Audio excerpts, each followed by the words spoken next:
What if the oldest written words on earth weren't meant for us at all, but for gods who came before? What if buried in the cuneiform marks of Sumerian clay tablets lies a story more unsettling than any myth? A creation account that doesn't begin with humans, but ends with us, latecomers to a world already ancient when we arrived. In the British Museum, in dusty archives in Baghdad, in climate-controlled vaults across the world, fragments of baked clay carry stories pressed into wet mud more than 4,000 years ago. Stories of beings who descended from the heavens, of gods who shaped humanity with their own hands, of a time before time when the earth belonged to others and we were not yet here to witness it.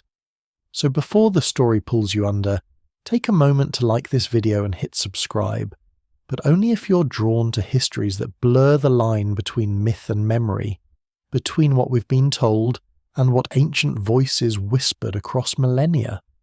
And if you're still here, tell me in the comments where you're listening from and what time it is there.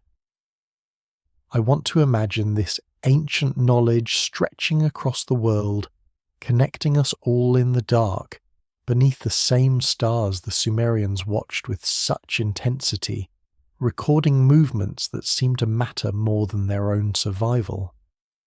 The tablets exist, the words are real, and what they describe, beings from the sky, humans created as servants, a world that existed long before our kind walked upon it, is written in the oldest language we can still read.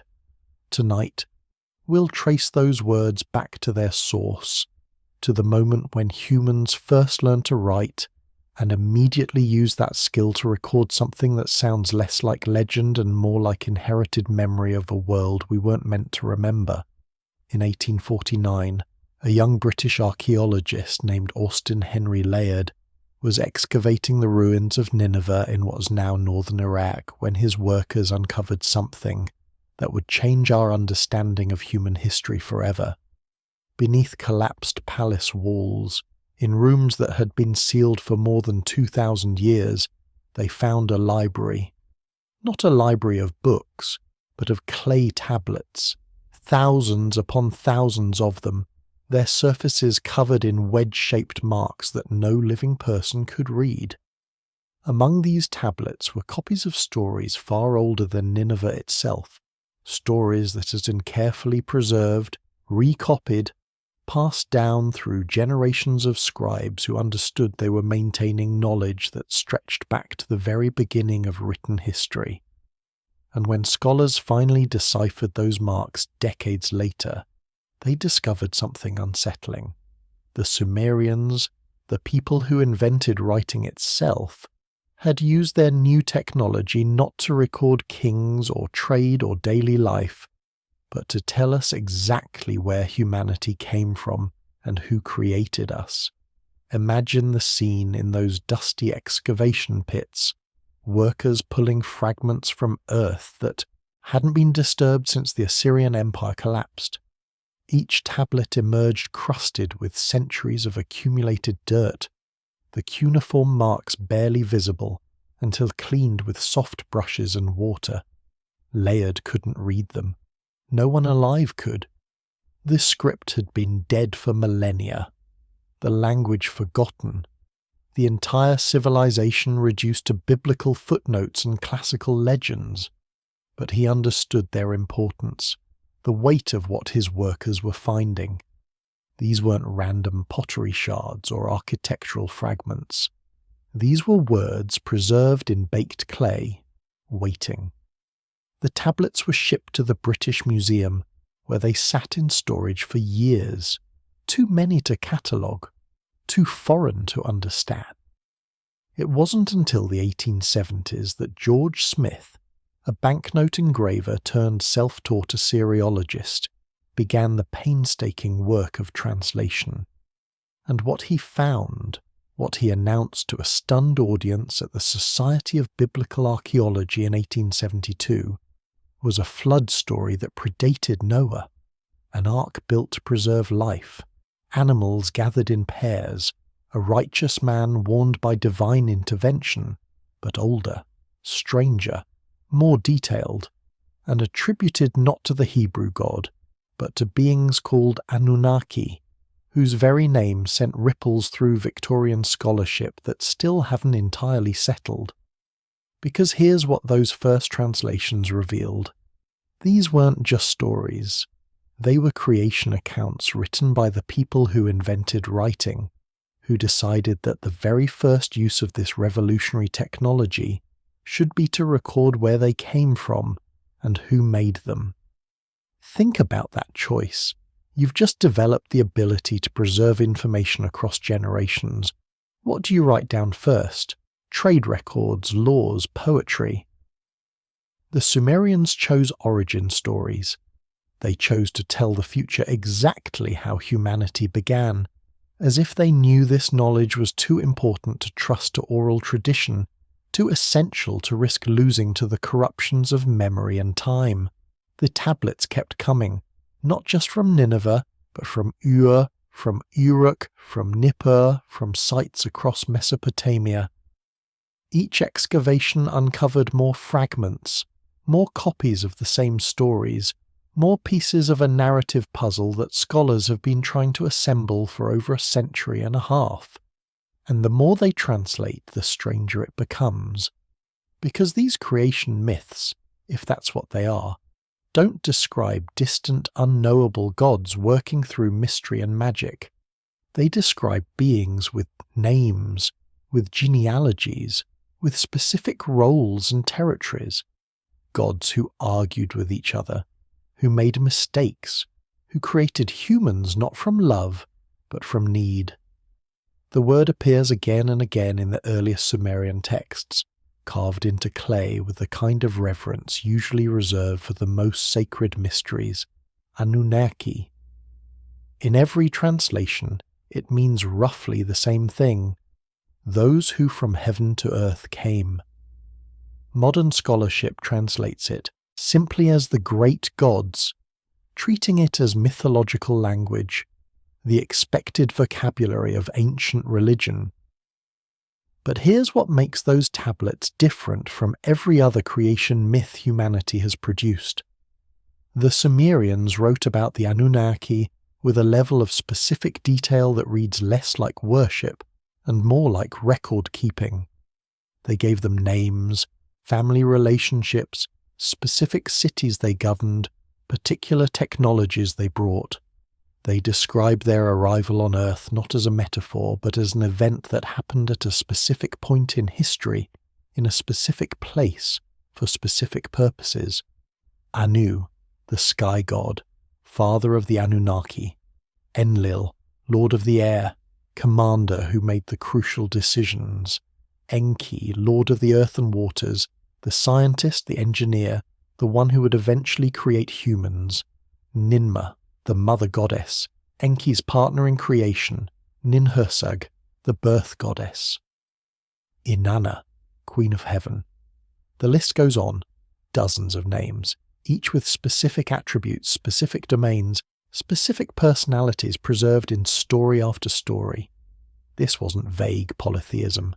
This was a bureaucracy, a hierarchy, a family tree that extended from heaven to earth with the kind of organizational clarity you'd expect from administrators, not mystics. And they came from somewhere. The tablets are explicit about this.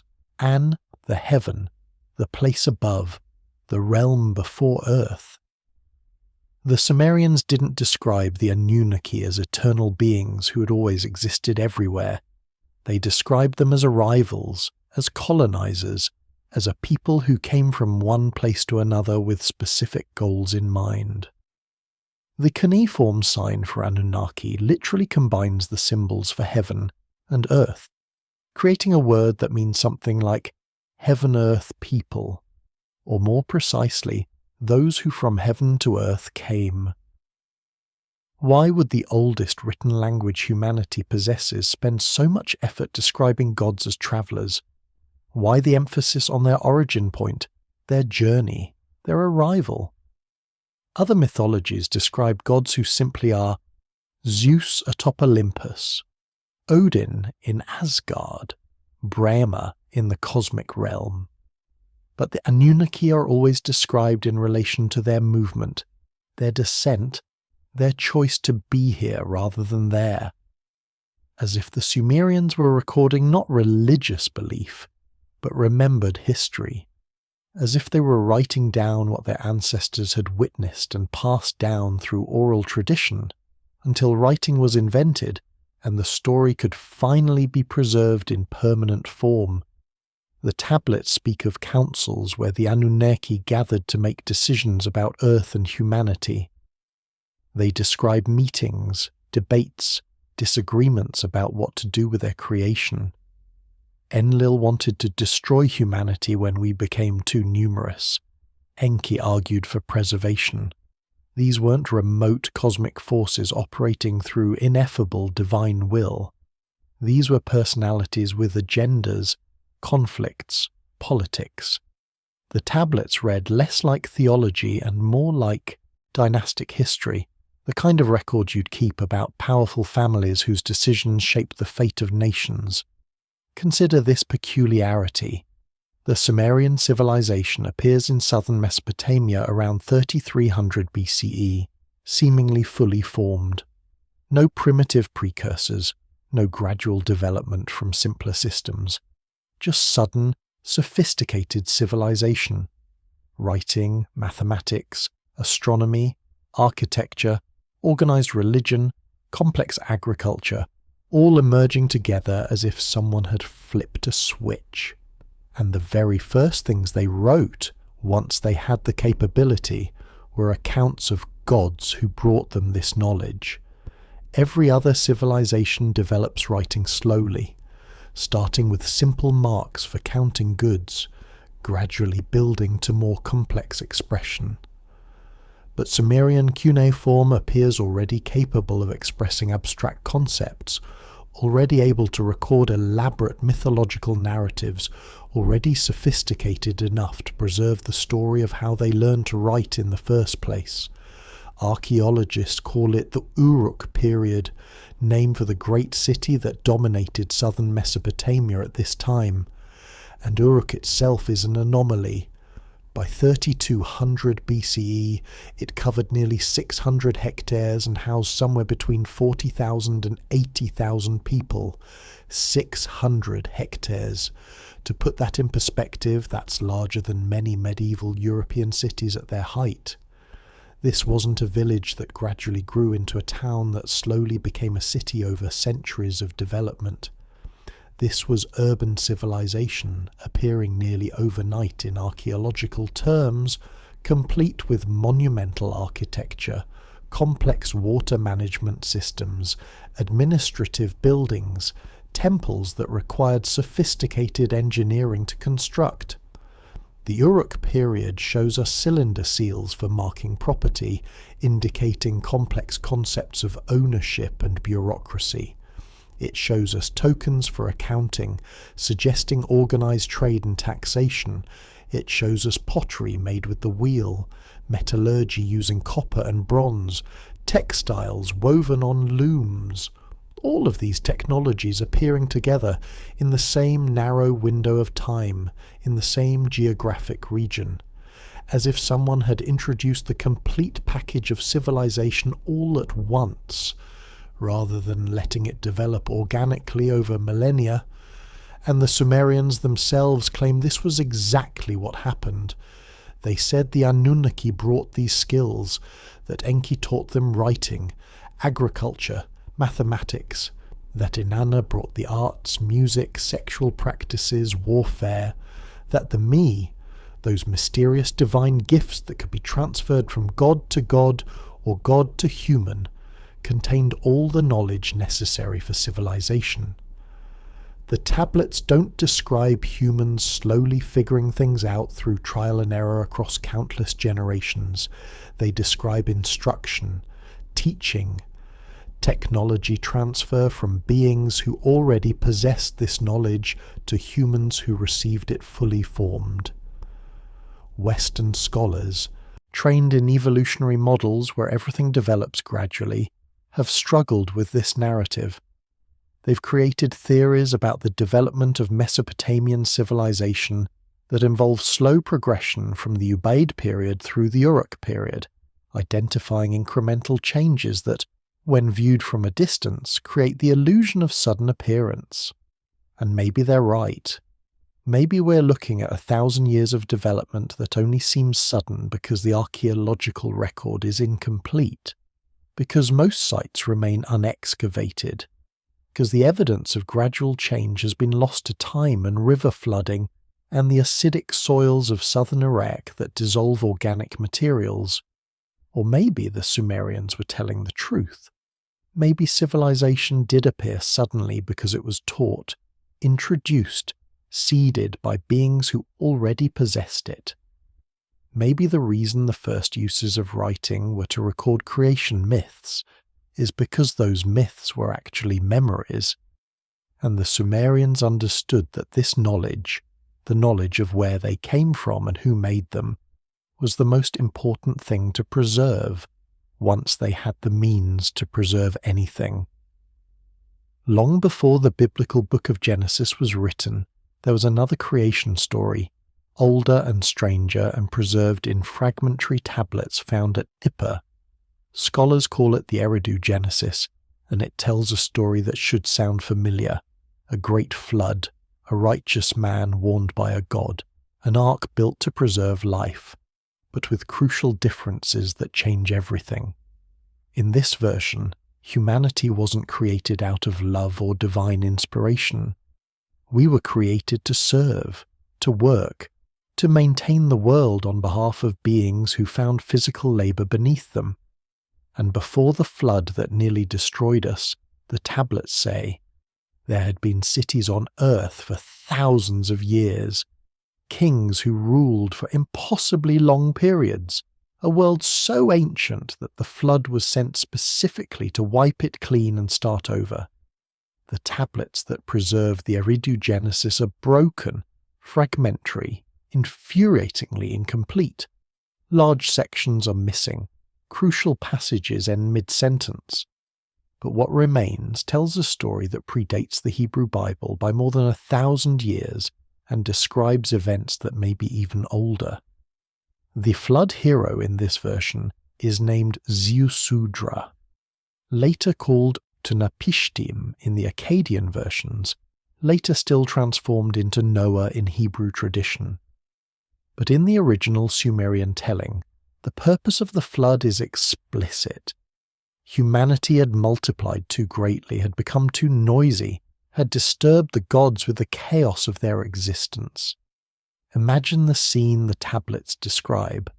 Cities spread across Mesopotamia, filled with humans who had been created to serve but who had reproduced beyond control. The noise of their lives, their industry, their voices, their endless activity, rising to the heavens where the Anunnaki dwelt. Enlil, the commander, calling a council and declaring that the solution was annihilation. Let the flood come. Let the waters rise and drown this failed experiment. Start over with a clean slate. But Enki, who had engineered humanity in the first place, couldn't bring himself to allow total destruction. The tablets describe him approaching Ziusudra's house, speaking not directly to the man but to the reed walls of his dwelling, as if the other Anunnaki had forbidden him from warning humans, but he'd found a loophole. Build a boat, the reed wall whispers. Make it watertight. Bring your family, bring the animals. The flood is coming, and only those on the boat will survive. The dimensions given for the ark in the Sumerian version are specific, practical, the kind of instructions you'd expect from an engineer rather than a myth maker. The structure is cubic, designed for stability rather than navigation. It's not meant to sail anywhere, just to float, to ride out the deluge, to provide a survival pod until the waters recede. And when they do recede, when Ziusudra opens the window and releases birds to find dry land, when he finally emerges onto solid ground, the Anunnaki who descend to meet him aren't angry at his survival. Some of them, Inanna and others, are grateful. They hadn't wanted humanity destroyed. They'd been overruled by Enlil's decision, but are relieved that Enki's intervention saved the species. What makes the Eridu Genesis so different from later flood narratives is its matter-of-fact tone. There's no grand theological meaning imposed on the event. The flood wasn't divine punishment for sin or wickedness. It was population control. The gods weren't testing humanity's righteousness. They were solving a noise problem. And the survival of Ziusudra wasn't miraculous divine selection. It was one Anunnaki scientist preserving his creation against the wishes of his superiors. The story reads less like scripture and more like a disaster report, a clinical description of events that happened for practical reasons and had practical solutions. But here's what the tablets also preserve. Before the flood, they say, there were cities. 5 cities specifically: Eridu, Bad Tibira, Larak, Sippar, and Shurupak. These weren't mythological locations. They were real places, archaeological sites that have been excavated, settlements that existed in southern Mesopotamia. And the tablets say these cities were ancient even before the flood, that they'd been established when kingship first descended from heaven, that they'd been ruled by kings whose reigns stretched across impossible spans of time. The Sumerian King List exists in multiple copies, all telling the same unsettling story. Before the flood, it says, kingship descended from heaven to earth, and 8 kings ruled for a total of 241,000 years. Read that again, 241,000 years. After the flood, kingship descended again, but the reigns grew shorter, still impossibly long by human standards, but gradually decreasing until they reached what we would recognize as normal human lifespans. Modern scholars dismiss these numbers as mythological exaggeration, the kind of deep time that ancient cultures used to express very long ago. But what if they weren't exaggerating? What if they were recording something real, but measuring time by a different standard, or describing rulers who weren't human, whose lifespans operated on a scale we literally cannot comprehend? The first king listed is Alulim, who ruled in Eridu for 28,800 years. Let that number settle in your mind. 28,800 years. Not metaphorically, not symbolically. The tablets list it as a specific duration, recorded with the same precision used for measuring grain or counting livestock. The second king, Alalya, ruled for 36,000 years. The third, Enmenluana, for 43,200 years. These aren't round numbers chosen for poetic effect. They're oddly specific, as if someone was keeping actual records of actual durations that just happened to be incomprehensible by human standards. Mainstream scholarship offers several explanations for these impossible timescales. Perhaps the Sumerians were using a different unit of measurement, not years but months or seasons, and the translation is misleading. But even if you divide these numbers by 12, turning years into months, you still get kings ruling for thousands of years. Perhaps the numbers are symbolic, representing dynasties rather than individuals, compressed genealogies where single names stand for entire lineages. Perhaps they're simply mythological flourishes, the ancient equivalent of fairy tales that begin once upon a time and don't worry about chronological accuracy. But the King List doesn't read like mythology. It reads like a chronicle, a careful record maintained by scribes who took their responsibility seriously. After the flood, the reigns become shorter. Jushur rules for 1,200 years, Kulasina-Bel for 900, gradually decreasing until we reach historical kings whose reigns can be verified through other sources and whose durations match normal human lifespans. The list transitions smoothly from the impossible to the plausible, as if it's recording an actual change that occurred over time, a shift from one kind of ruler to another kind, from beings who lived for millennia to beings who lived for decades. What if the pre-flood kings weren't human? What if they were Anunnaki themselves, or hybrid offspring of Anunnaki and early humans, beings whose biology operated on a different scale? The tablets describe these early rulers as those to whom kingship had descended from heaven, not metaphorically appointed by divine right, but literally descended, brought down from somewhere else, transferred from the realm of the gods to the realm of earth.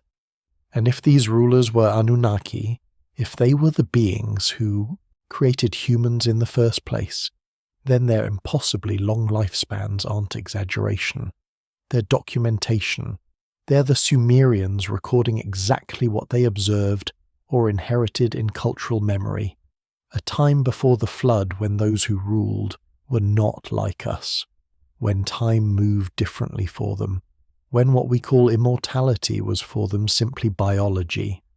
The tablets press these numbers into clay with the same confidence used to record trade transactions and astronomical observations. 28,800 years, 36,000 years, 43,200 years, and then the flood, and then shorter rains, and then the gradual decline until we reach numbers that make sense to human understanding. As if something changed with the flood, as if whatever allowed those early kings to live so long was lost or diluted or withdrawn, leaving humanity to continue with only the echoes of what came before. In the Sumerian poem Enki and Ninmah, we find the most detailed description of human creation in ancient literature, and it reads less like divine magic and more like experimentation. The goddess Ninmah and the god Enki, identified as the chief scientist among the Anunnaki, work through multiple attempts to create the perfect servant creature. The tablet describes failures, adjustments, improvements. It describes mixing the essence of gods with clay from the earth. It uses language that some scholars have noted bears an eerie resemblance to genetic engineering, taking what exists, modifying it, creating something new that combines characteristics of two different sources, and the purpose is stated explicitly: to create workers who can perform the labour that lesser Anunnaki were growing tired of doing. The tablet is remarkably specific about the process. Enki calls for clay from the Abzu, the deep place beneath the earth. Not just any clay, but clay from a specific location, as if the raw material mattered, as if what already existed in that clay was essential to the work. Then comes the mixture, the clay combined with what the tablets call the essence of a god. Different translations render this word differently. Some say blood, others say flesh. Still others translate it more abstractly as divine spirit or life force. But the original Sumerian suggests something physical, something biological, something that could be extracted from a god and mixed with earthly material to create something hybrid. The first attempts fail. The tablet describes creatures that cannot speak properly, cannot control their bodies, cannot perform the tasks they were designed for. Ninmah creates one that cannot hold its urine, another that is too weak to work, another whose mind wanders and cannot focus. These aren't abstract theological failures, they're practical problems, the kind of issues you'd encounter in any engineering project where you're trying to create something that doesn't yet exist. And Enki and Ninmah respond not with divine pronouncements, but with adjustments, modifications, trying again with different combinations until they get it right. When they finally succeed, when they create the template for humanity, the tablets describe it as a birth. Ninmah is called upon to open the womb, to bring forth the first humans from whatever process has been established. And then comes mass production. The successful template is replicated. 7 birth goddesses are assigned to create more, each one following the same procedure that Enki and Ninmah perfected. The tablets say these goddesses created 7 males and 7 females, the first generation, the foundation stock from which all future humans would descend. Think about the language here. Template. Replication. Birth goddesses working in parallel to produce multiple copies of a successful design. This isn't the god of Genesis breathing life into a single human formed from dust. This is a manufacturing process, systematic and repeatable, with quality control and production quotas. The tablets even describe the birth goddesses being given specific instructions, specific materials, specific procedures to follow, as if they were workers themselves, trained in a technique they didn't invent but were expected to execute properly. And what were these first humans like? The tablets call them Lulu, which translates roughly as primitive worker or mixed being. Not quite divine, not quite animal, something in between designed for a purpose. The Epic of Atrahasis describes them as capable of following instructions, strong enough for physical labour, but limited in knowledge and understanding. They were given enough intelligence to perform complex tasks, but not so much that they would question their role or resist their purpose. A species engineered to be useful without being dangerous. Some researchers have looked at this description and seen parallels to modern genetic engineering. The idea of taking existing material, whatever hominids already existed on Earth, and modifying it with foreign genetic information to create a hybrid species. The idea of multiple attempts and failures before achieving success. The idea of a template that can be replicated. The idea of producing both males and females to ensure the species can reproduce. Whether you interpret these parallels as evidence of ancient knowledge or simply the universal patterns of creative work, the tablets describe a process that sounds more like laboratory procedure than divine miracle. But it was the purpose, always the purpose that defined humanity's creation. The tablets are brutally clear about this. We were not made for fellowship with the gods, not created to explore our potential or achieve greatness. We were made to work. Here's where the Sumerian accounts become genuinely strange. According to the tablets, the Anunnaki came to Earth with a specific mission: to mine gold. Not for decoration, not for currency, but for a purpose the texts describe as essential to their survival. For thousands of years, according to the Epic of Atrahasis, lower-ranking Anunnaki performed this mining work themselves, digging deep into the earth in a place they called the Abzu, the underground realm. But eventually they rebelled, refusing to continue the brutal labour. The solution proposed by Enki was to create a primitive worker by combining Anunnaki essence with whatever primitive hominids already existed on Earth. That worker was us, and the tablets are explicit. We were not created to worship or to have fellowship with the gods, but to work in their place. The Epic of Atrahasis devotes significant space to describing the rebellion of the Igigi, the lower-ranking Anunnaki who performed the actual mining labour. For 40 years, some translations say 40,000 years, depending on how you interpret the Sumerian time measurements, they toiled in the earth, extracting gold, carrying it to the surface, processing it for whatever purpose the higher-ranking Anunnaki required. The tablets describe the hardship, the exhaustion, the grinding repetition of labour that wore down even these powerful beings. Finally, they'd had enough. The Igigi gathered their tools and their anger and marched to Enlil's dwelling, surrounding it in the night, refusing to work any longer. The tablets describe the confrontation with remarkable detail.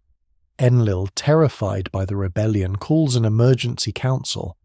Anu, his father, descends from the heavens to address the crisis, and the Igigi present their case. The work is too hard, the burden too great. They cannot continue under these conditions. The council faces a dilemma. The mining cannot stop. The gold is essential for reasons the tablets hint at but never fully explain. But the workers refuse to continue. The solution comes from Enki. Always Enki, the problem solver, the engineer. Create a replacement worker, he proposes. Take what already exists on Earth. Primitive hominids, creatures that walk upright and use tools but lack higher reasoning, and modify them. Mix them with our essence. Make them capable enough to perform the work but controllable enough that they won't rebel as the Igigi have. The council agrees. The Igigi are released from their labour. Humanity is created to take their place. And the tablets describe this transition matter-of-factly, as if it were an obvious solution to a practical problem. The Anunnaki needed workers. Creating a new species was more efficient than forcing their own kind to continue labour that had become unsustainable.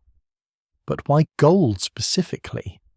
The tablets never fully explain this, never spell out why this particular metal was worth the effort of the interstellar travel, colonization, and the engineering of an entire species to extract it. Some passages hint that gold was needed to sustain the Anunnaki themselves, that it had properties essential to their survival or their technology. Other passages suggest it was sent back to the heavens, to An, to the place the Anunnaki came from, implying it served some purpose there rather than on Earth. Zecharia Sitchin, in his controversial interpretations, argued that the gold was used to create a protective shield in the atmosphere of the Anunnaki's home planet, that they needed it to survive environmental catastrophe. Mainstream scholars dismiss this as pure speculation, noting that the tablets say nothing about planetary atmospheres or shields. But the question remains, why gold? Why establish an entire mining operation across vast distances for this specific metal? What made it worth the cost? The tablets describe the extraction process as taking place in the Abzu, and this is where the story becomes even stranger. Every ancient culture has an underworld, a realm beneath the earth where gods or the dead reside.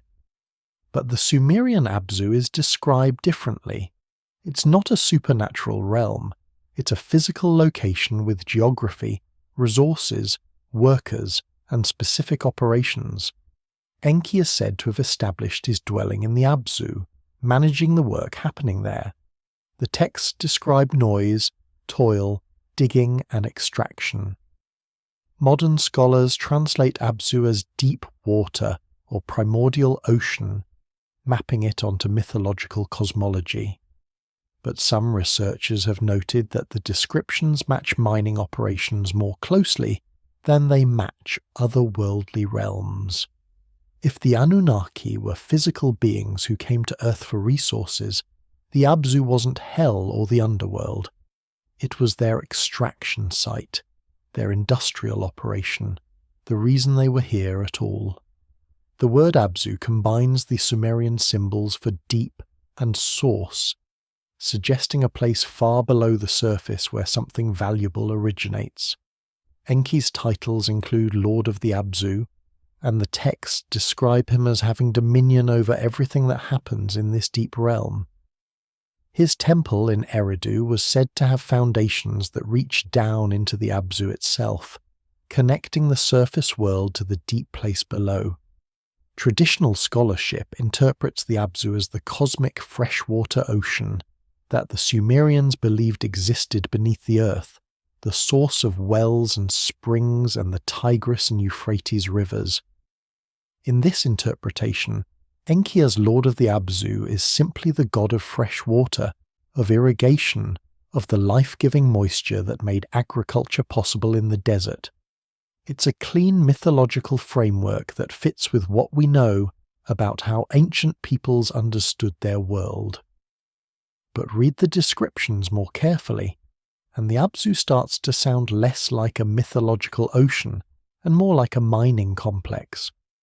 The tablets speak of the Igigi labouring in the Abzu, of the noise and toil that characterised their work there. They describe tools, extraction, the transport of materials from deep places to the surface. They describe Enki managing operations, organising workers, solving technical problems. When the Igigi rebel, they rebel specifically against the conditions in the Abzu, against the hardship of working in the deep places, against the exhaustion of extraction labour. If you were trying to describe a mining operation to people who had never seen industrial extraction, who had no vocabulary for deep earth mining or resource processing, how would you do it? You might describe it as a realm beneath the earth, where workers toiled to extract valuable materials. You might describe managers who oversaw the operations, solutions to labour problems, the noise and hardship of the work. You might describe a lord who dwelt in that deep place, who controlled what came out of it, who possessed knowledge of what lay beneath the surface. Some researchers have pointed to specific locations in southern Africa where evidence of ancient mining operations has been discovered. Deep shaft mines that radiocarbon dating suggests could be thousands of years old, far older than any civilization we currently recognize. They've suggested these could be the actual sites of the Abzu, the places where the Anunnaki extracted gold before their worker rebellion forced them to create humanity. Mainstream archaeology disputes these claims, arguing the dating is questionable and the evidence inconclusive. But the questions linger, hanging in the air like dust in an excavation pit. The tablets also describe the Abzu as a place of knowledge, where Enki kept the As, those mysterious divine powers or technologies or knowledge bases that could be transferred from god to god. In one story, Inanna gets Enki drunk and steals the mez from the Abzu, loading them onto her boat and escaping before he sobers up enough to realise what she's done. This story is usually interpreted as mythology about how civilization spread from one city to another, with Inanna representing Uruk acquiring cultural knowledge from Enki's city of Eridu. But if the mess were actual objects, actual technologies or information storage devices, then the Abzu served not just as a mining site, but as a research facility, a place where the Anunnaki's most advanced knowledge was kept and protected. What emerges from these descriptions is a picture of the Abzu as the Anunnaki's primary operational base on Earth, the place where resources were extracted, where knowledge was stored, where Enki conducted his experiments and solved the problems that arose from colonizing a planet and managing a workforce. Not a mythological underworld, but a functional industrial and scientific complex located somewhere deep beneath the surface. In 1976, a scholar named Zecharia Sitchin published The 12th Planet, arguing that the Sumerian tablets should be read not as mythology, but as historical record that the Anunnaki were extraterrestrial beings from a planet called Nibiru, that they came to Earth to mine gold needed to repair their planet's atmosphere, that they genetically engineered Homo sapiens by combining their DNA with that of Homo erectus. Mainstream scholars rejected his translations and interpretations almost immediately. Sitchin wasn't a trained Sumerologist, they said. He mistranslated words, ignored context, saw what he wanted to see, and yet his books sold millions of copies and continue to sell today, because regardless of their academic legitimacy, they offered an explanation for something genuinely mysterious. Why do the oldest creation stories describe humanity as a created species, engineered by beings from the sky, for specific purposes? Sitchin's central argument was simple. Take the tablets literally. Don't interpret them as mythology. Don't assume ancient peoples were speaking in metaphor or creating religious narratives to explain what they didn't understand. Instead, read the tablets as historical accounts passed down from people who witnessed or had direct knowledge of what they were describing. When the tablets say the Anunnaki came from the heavens, they mean it literally. These were beings from another world. When they say humans were created by mixing divine essence with earthly clay, they mean genetic engineering, combining Anunnaki DNA with whatever hominid species existed on Earth. When they say this happened for the purpose of creating workers, they mean exactly that. We are a designed species, engineered for labour. The academic response was swift and harsh. Sitchin's translations were wrong, they said. He didn't read Sumerian properly. He confused words, misunderstood grammar, imposed meanings that weren't there. He identified a planet called Nibiru that doesn't appear in the tablets the way he claimed. He described orbital mechanics that don't work. He created an elaborate story of alien intervention that the actual Sumerian texts don't support when read by people who actually know the language. And yet, the critique didn't fully address why the tablets describe what they describe. Even in proper academic translation, even in the work of trained Sumerologists, the creation myths say humans were engineered by gods who came from the sky, that we were made to serve, that we are a hybrid of divine essence and earthly material. The mainstream interpretation just adds layers of metaphor and mythology to explain these claims away. Sitchin removed those layers and asked, what if they meant it? His books became bestsellers precisely because they offered answers to questions that academic scholarship seemed to avoid. Why does civilization appear suddenly? Why do the oldest texts describe humanity as created rather than evolved? Why do cultures around the world share similar stories of sky gods who taught civilization? Sitchin provided a framework: extraterrestrial intervention, genetic engineering, ancient astronauts. Made sense of these patterns even if his specific evidence and translations were flawed. The controversy he sparked continues decades after his death in 2010. His supporters point to the patterns, the shared narratives across cultures, the apparent sophistication of ancient knowledge that seems to exceed what should be possible. His critics point to the translation errors, the selective use of evidence, the disregard for archaeological context. Neither side has fully won the argument because the underlying mystery remains. The tablets exist, they describe what they describe, and removing all the ancient astronaut theories still leaves us with texts that claim humanity was designed by beings from elsewhere. Samuel Noah Kramer, one of the 20th century's preeminent Sumerologists, spent decades translating Sumerian tablets and wrote extensively about their creation myths.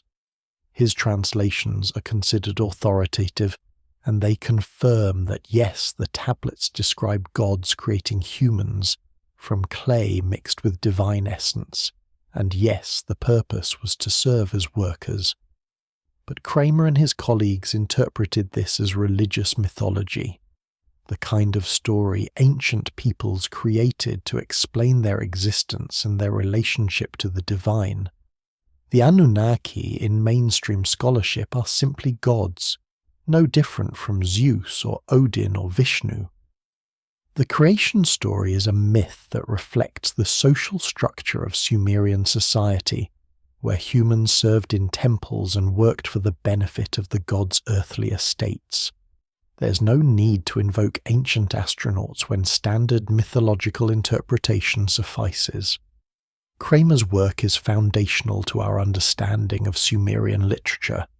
His book, The Sumerians, Their History, Culture and Character, published in 1963, remains a standard reference. His translations of creation myths, flood narratives, and religious texts are cited in virtually every scholarly work on ancient Mesopotamia, and his interpretation is clear. These are myths, stories created by a pre-scientific culture to explain the world around them. The gods are divine beings in the religious sense. The creation of humans is theological narrative, not historical record. In this interpretation, the Anunnaki represent the forces of nature, the powers that ancient peoples didn't understand and therefore personified as gods. The creation of humans from clay reflects the Sumerian understanding that people come from the earth and return to it. The mixing with divine essence represents the religious belief that humans have both physical and spiritual components. The purpose of serving the gods mirrors the actual social structure where citizens worked temple lands, brought offerings, performed rituals, all described as serving the gods who owned the temples and the cities. Mainstream archaeology supports this interpretation. Temple complexes in Sumerian cities show clear evidence of agricultural production, workshops, storage facilities, all managed as if they were the estates of the gods who were believed to dwell in the temples. Citizens of the city were considered servants of the city's patron deity. Kings ruled as representatives of the gods. The entire social, political, and economic structure was organized around the concept of humans serving divine masters. So of course their creation myths reflected this reality.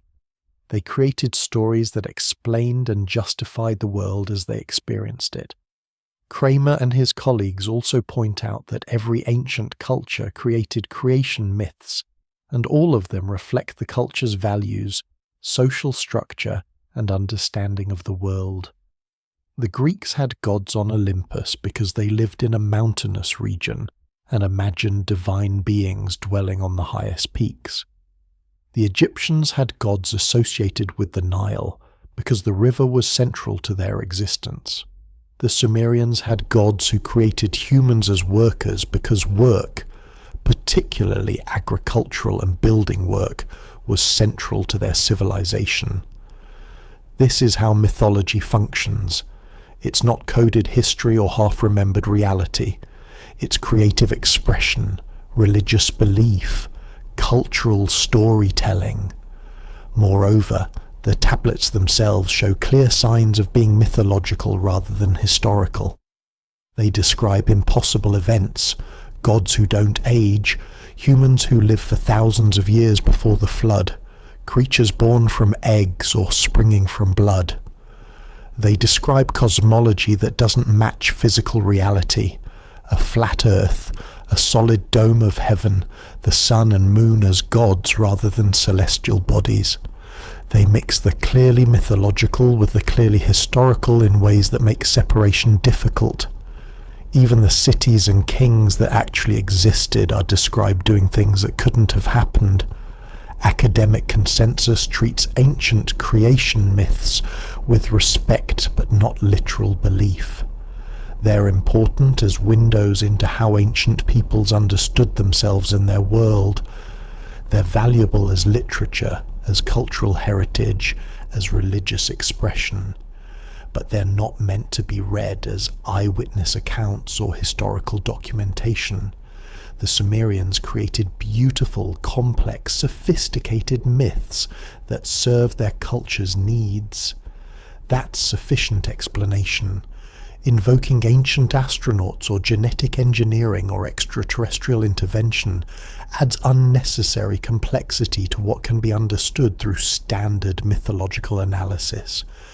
And yet the questions persist, whispered in museum halls where the tablets rest behind glass, carrying words pressed into clay when civilization was new and the memory of its origins was fresh. But here's what keeps the questions alive. What prevents the ancient astronaut theories from completely dying despite academic rejection? The Sumerian civilization appears suddenly, with no clear evolutionary path from simpler forms.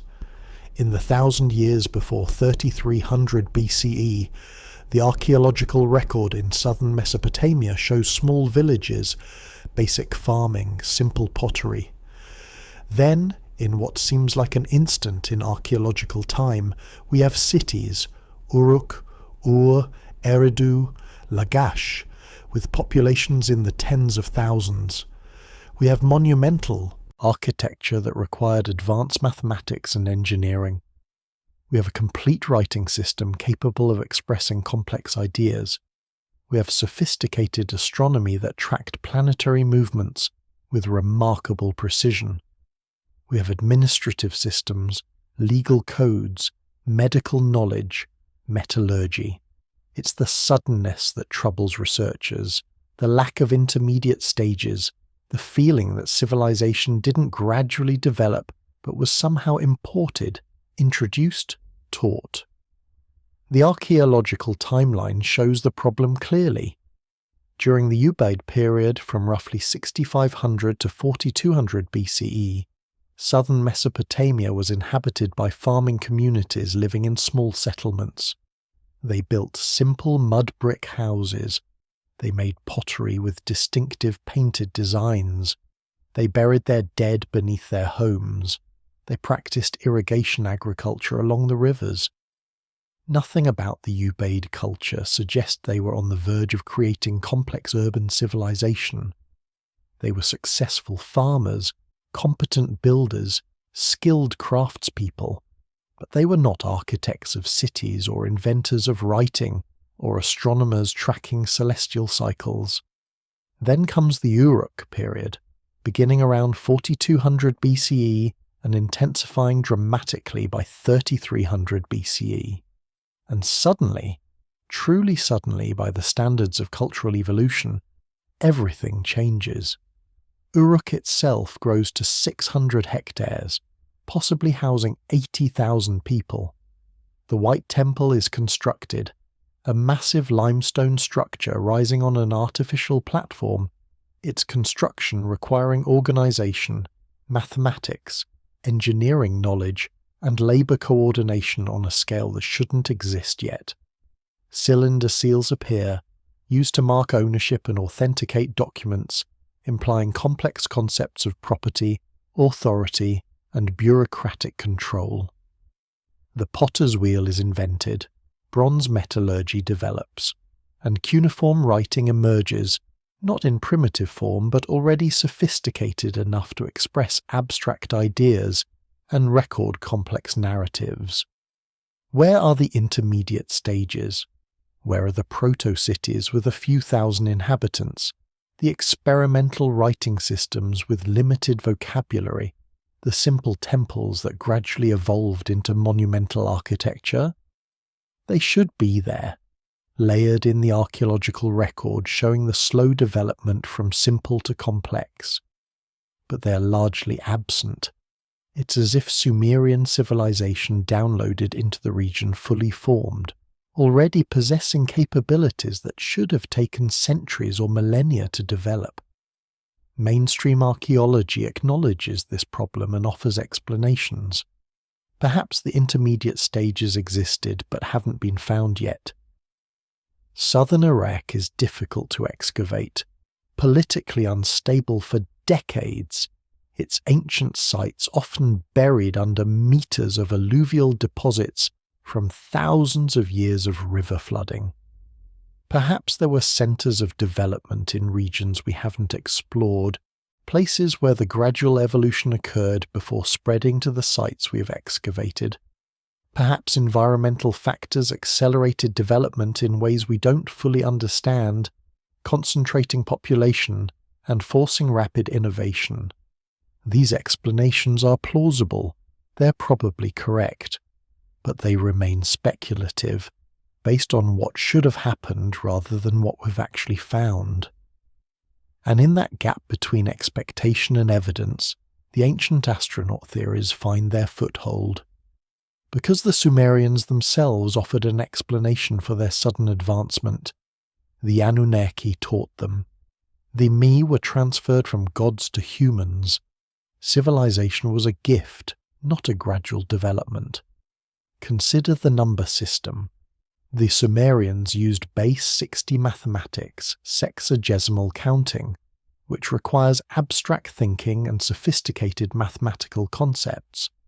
We still use their system today for measuring time and angles.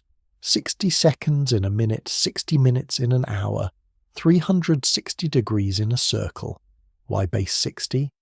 It's mathematically elegant, allowing easy division into halves, thirds, quarters, fifths, sixths, tenths, twelfths, 15ths, 20ths, and 30ths. But it's not intuitive. Most cultures develop base 10 systems, counting on their fingers.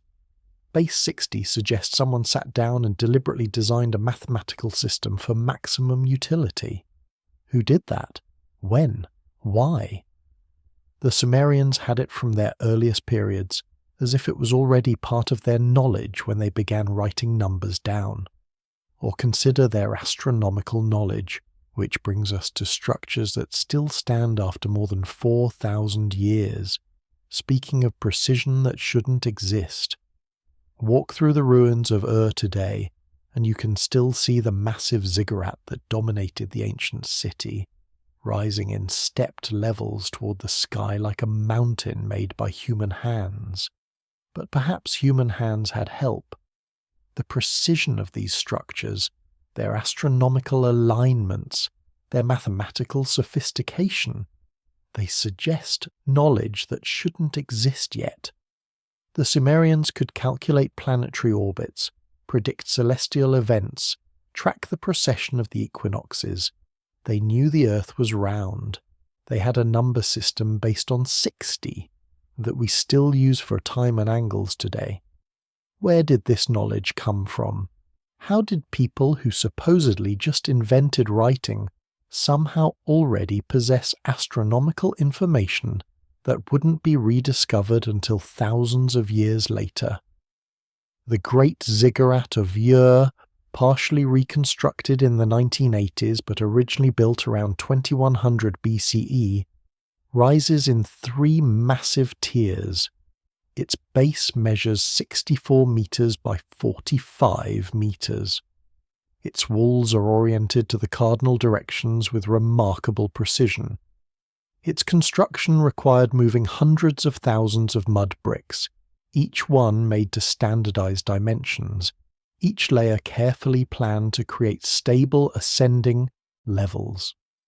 The engineering knowledge required to build such a structure without modern surveying equipment, without steel reinforcements, without the mathematical tools we take for granted, it staggers the mind. But Ur's ziggurat is relatively recent. The earlier ziggurats, the ones built during the height of Sumerian civilization in the 3rd millennium BCE, are largely gone, eroded by time and river flooding, destroyed by later civilizations who quarried their bricks for new construction. We can only imagine what they looked like at their peak, when their facades were decorated with coloured tiles, when their temples at the summit housed the statues of gods and the treasures of the city. The tablets describe them as reaching toward heaven, as places where gods and humans could meet, as sacred mountains built in the flat river plains, and their astronomical alignments weren't accidental. Research has shown that major Sumerian structures were positioned to mark significant celestial events, solstices, equinoxes, the rising and setting of specific stars. The Sumerians tracked the movements of Venus with particular intensity, recording its cycles with precision that wouldn't be matched by Western astronomy until the modern era. They knew that Venus's movements followed an 8-year pattern, appearing as both morning star and evening star in predictable cycles. They could predict when it would disappear from the sky and when it would return. This requires generations of careful observation, mathematical analysis, pattern recognition, or it requires someone teaching you the patterns, telling you what to look for, providing the formulas for calculation. The temples themselves served as observatories.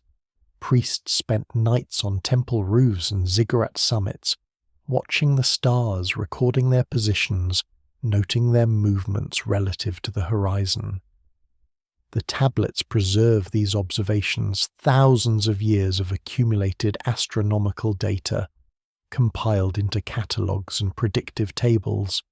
The dedication required for this work, the institutional continuity needed to maintain records across generations, the mathematical sophistication to make sense of what was observed, it all suggests a culture deeply committed to understanding the heavens.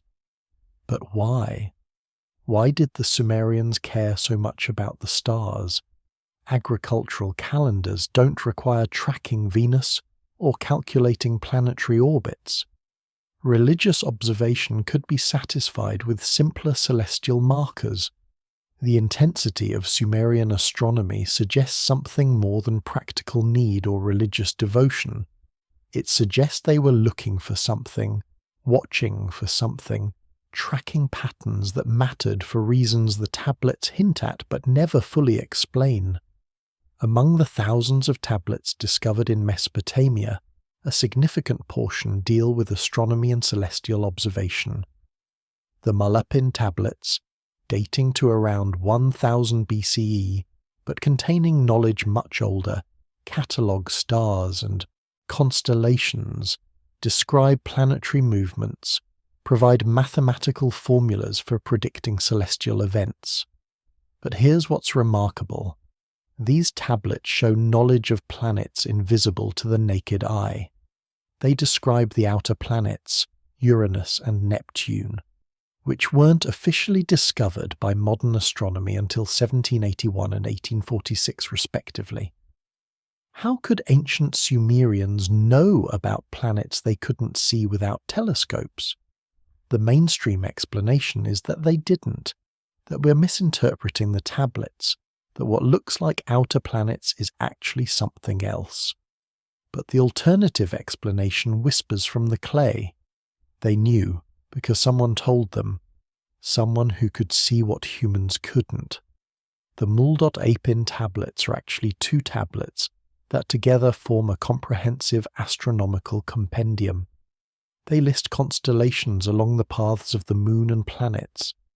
They provide rising times for stars throughout the year. They describe the relationship between stellar positions and calendar dates. They contain tables for calculating the length of daylight and darkness at different times of year. This is sophisticated observational astronomy, the kind of knowledge that should require centuries of accumulated data and mathematical refinement.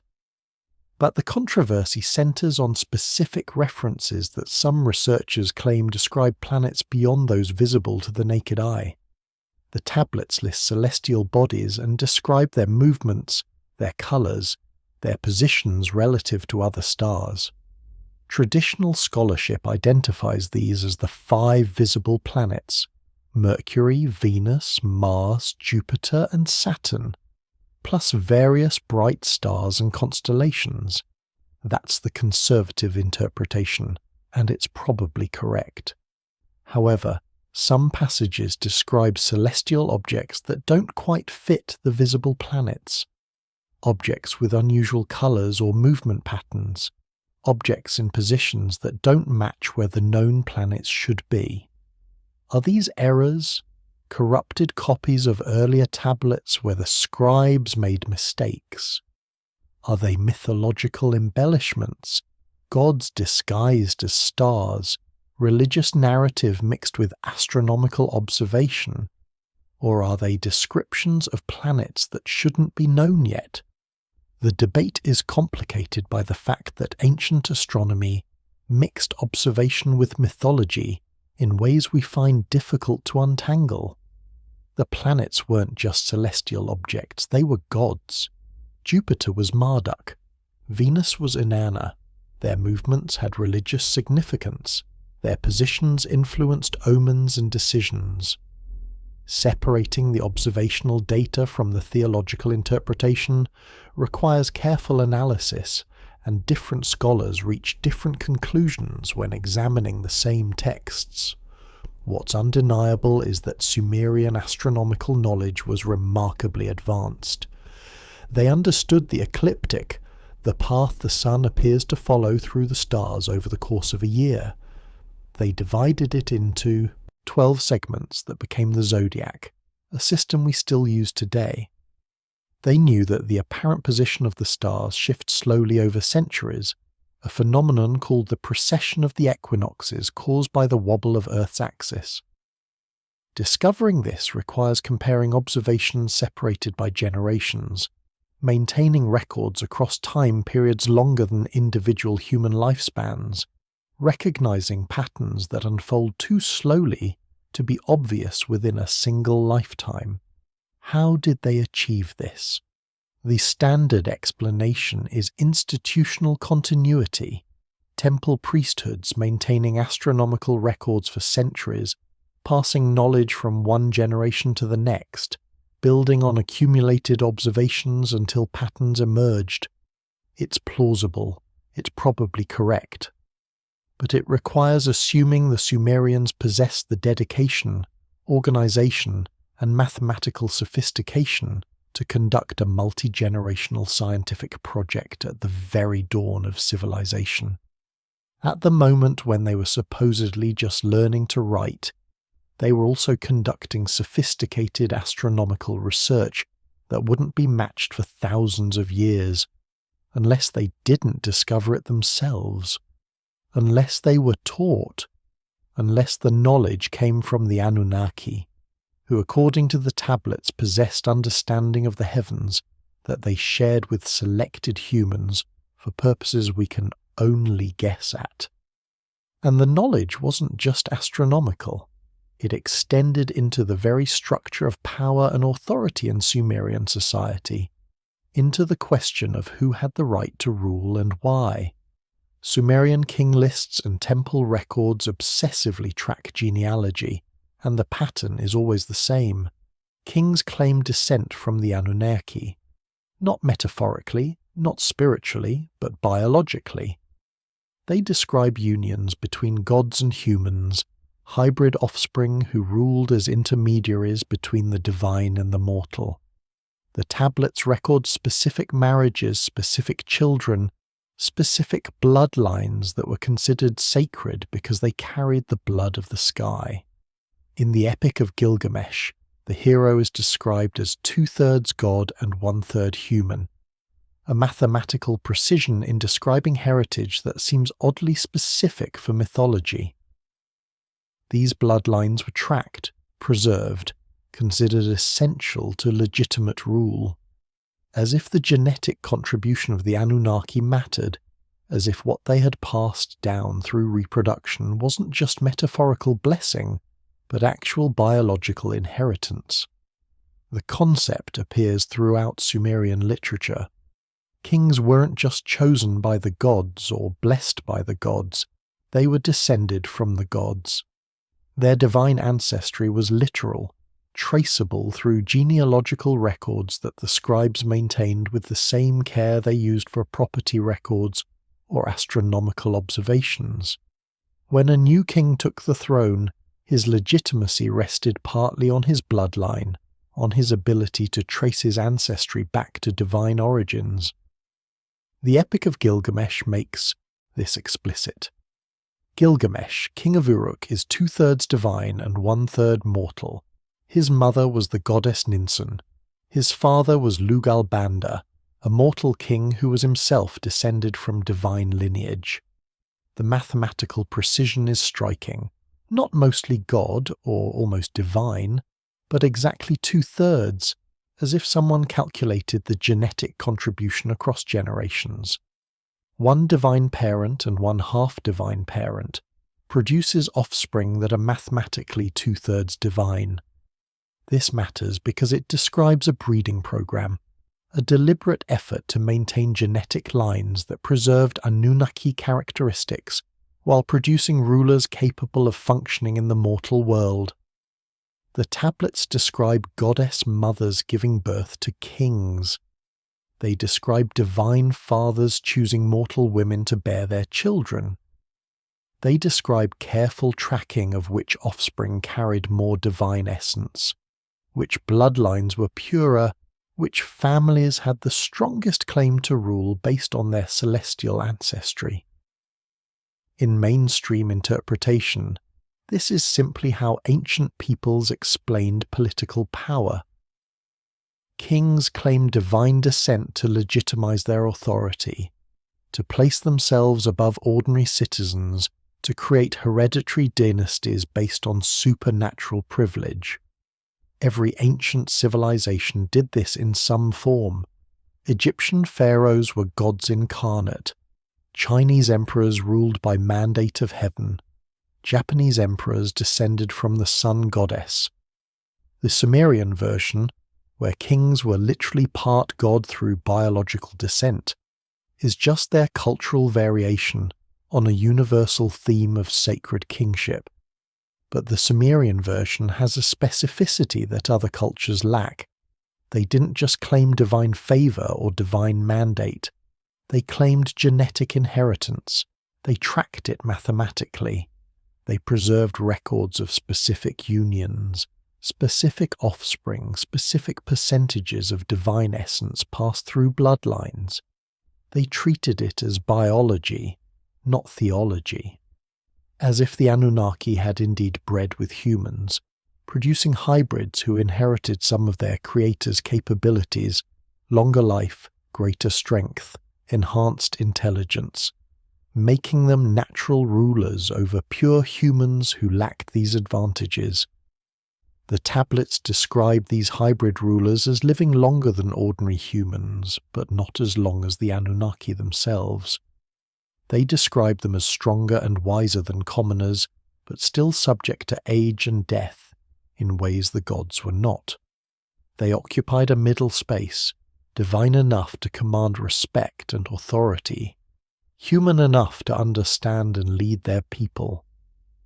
And their bloodlines were preserved through careful marriage, through unions designed to maintain the divine contribution across generations, through what sounds disturbingly like selective breeding to preserve desirable genetic characteristics. What happens when you take these descriptions literally? What happens when you treat the genealogies as actual family trees rather than mythological constructs? You get a picture of a hybrid species. Humans with Anunnaki genetic contribution, their DNA carrying remnants of their creators, their biology slightly different from pure humans who descended entirely from the Lulu, the primitive workers created in Enki's workshop. You get bloodlines that mattered not for religious reasons but for genetic ones. Families whose right to rule rested on actual biological inheritance of capabilities that other humans lacked. Is this true? Or is it elaborate mythology that we're misreading through a modern lens of genetics and DNA?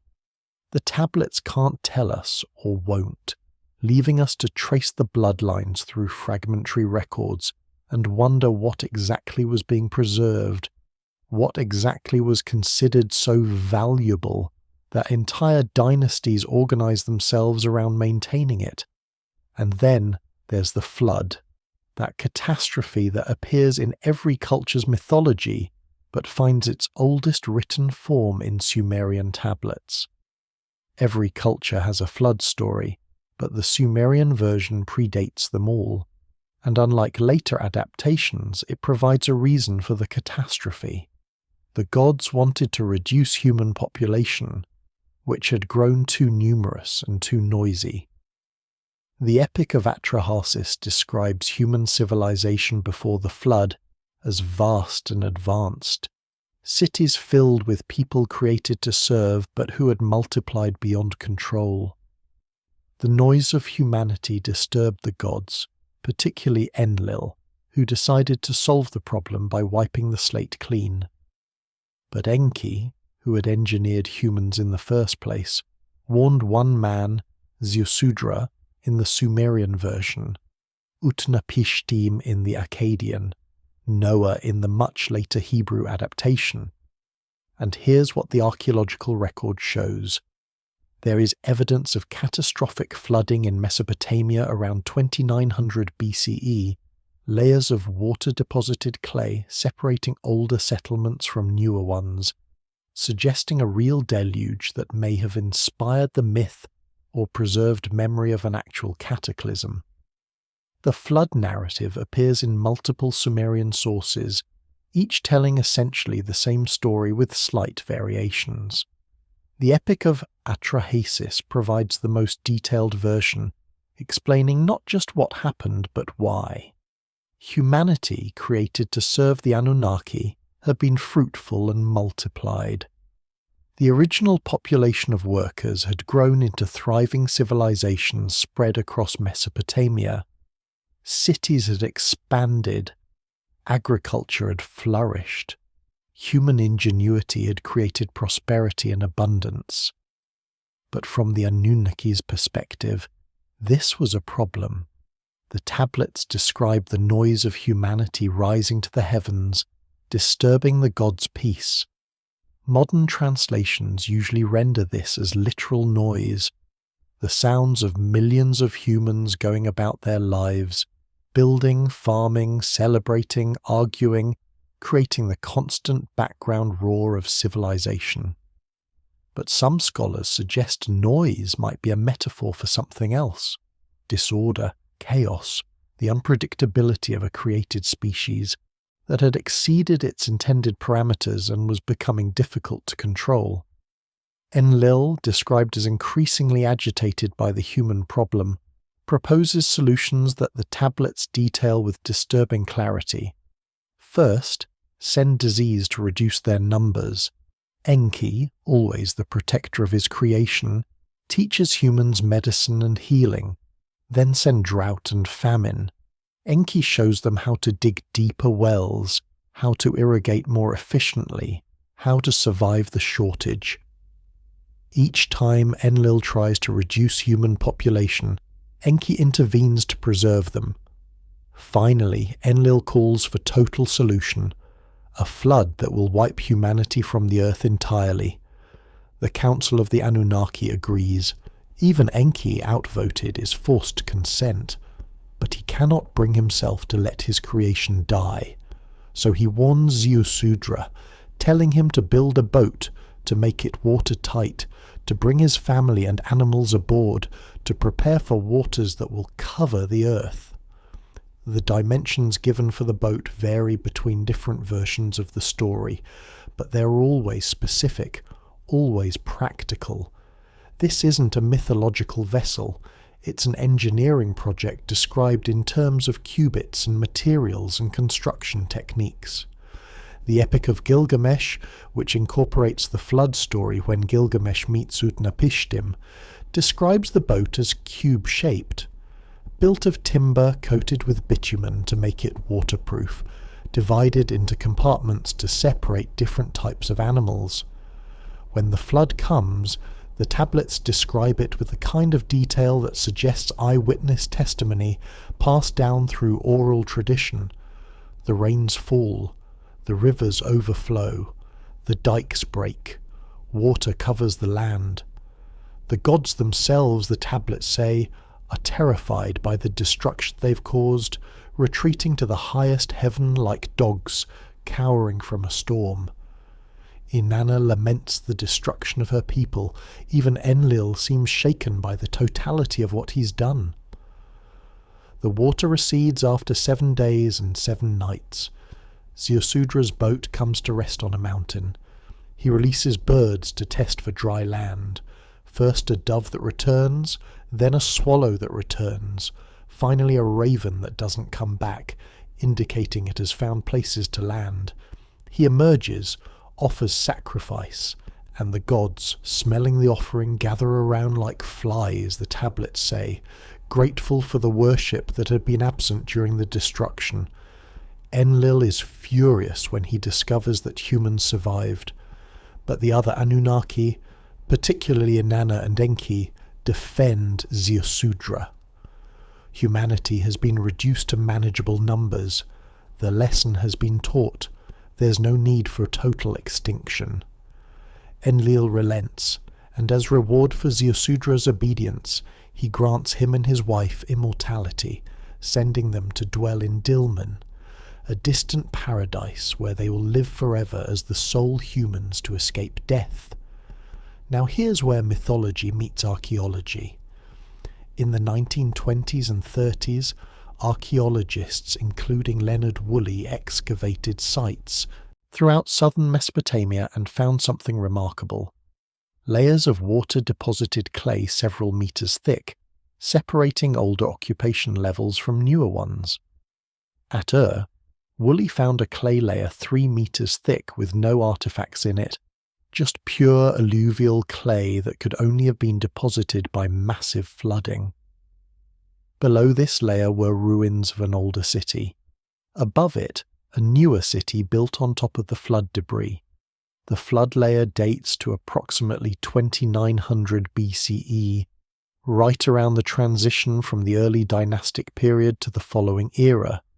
It's not universal.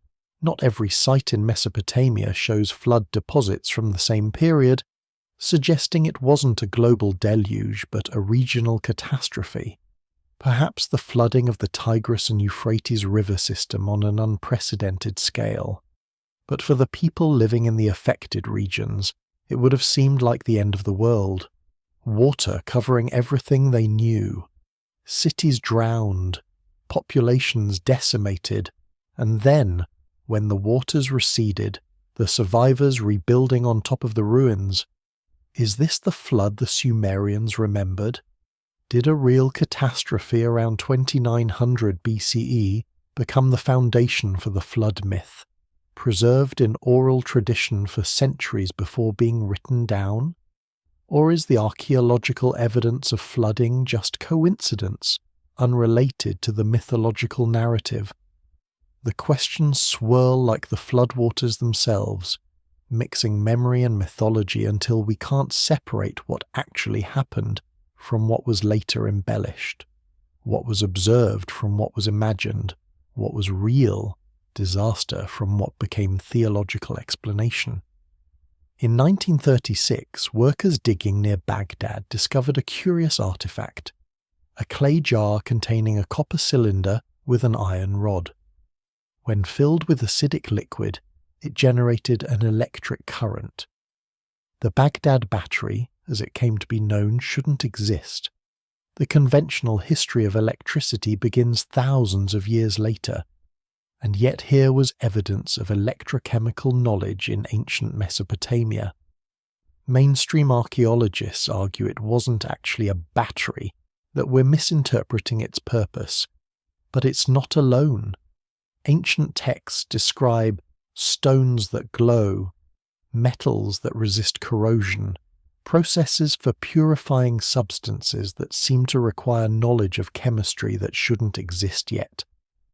Are these exaggerations mythological embellishments? Or are they descriptions of technologies taught by the Anunnaki, preserved in cultural memory even after the ability to reproduce them was lost? The Baghdad battery sits in a museum now, a small clay vessel about 15 centimeters tall, unassuming to anyone who doesn't understand its implications. When German archaeologist Wilhelm König first examined it, he noticed the copper cylinder inside showed signs of corrosion from acidic substances. The iron rod had been suspended in the center of the copper, separated by an insulating material. Fill the vessel with vinegar or citrus juice, and it produces roughly 1 volt of electricity. It's a simple galvanic cell, the same principle used in modern batteries, but existing in Mesopotamia 2,000 years before Alessandro Volta supposedly invented the battery in 1800. The academic response has been skeptical. Perhaps it wasn't used to generate electricity at all. Perhaps it was a storage vessel for scrolls, with the copper cylinder protecting documents from moisture. Perhaps it had some religious purpose we don't understand. Perhaps the electrical properties are coincidental, unintended, meaningless.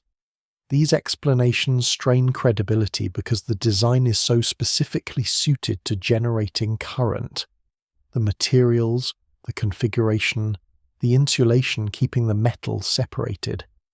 Accident or ignorance doesn't produce such precise functional design. And if the Baghdad battery was real, if ancient Mesopotamians understood electrochemistry, what did they use it for? The voltage is too low for most practical applications.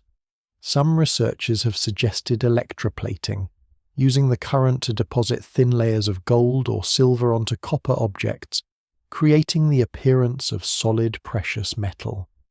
Ancient texts describe such processes, objects that gleamed like gold but weren't gold. Techniques for making metals appear different from what they truly were. Chemical processes that shouldn't be possible without understanding electrolysis. The tablets speak of other impossible knowledge. They describe materials that sound like modern inventions, metals that don't rust or corrode, alloys with properties that surpass their components, substances that emit light without fire. The text known as the Babylonian account of creation mentions the Anunnaki possessing weapons that flash like lightning, objects that illuminate the darkness, tools that cut through stone as if it were clay. These descriptions are usually dismissed as poetic exaggeration, the language of mythology where gods naturally possess wondrous powers and magical items. But what if they're describing technology? What if the Anunnaki had materials science, metallurgy, chemistry beyond what their human servants could fully comprehend or reproduce?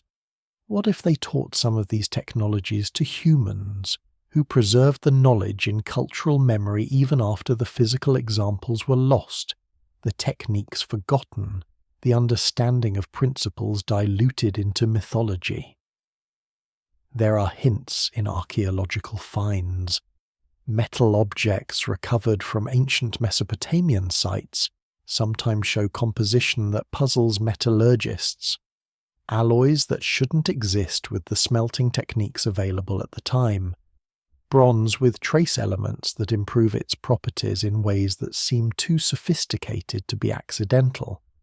Evidence of surface treatments, hardening processes, refinement techniques that exceed what we think ancient peoples could accomplish.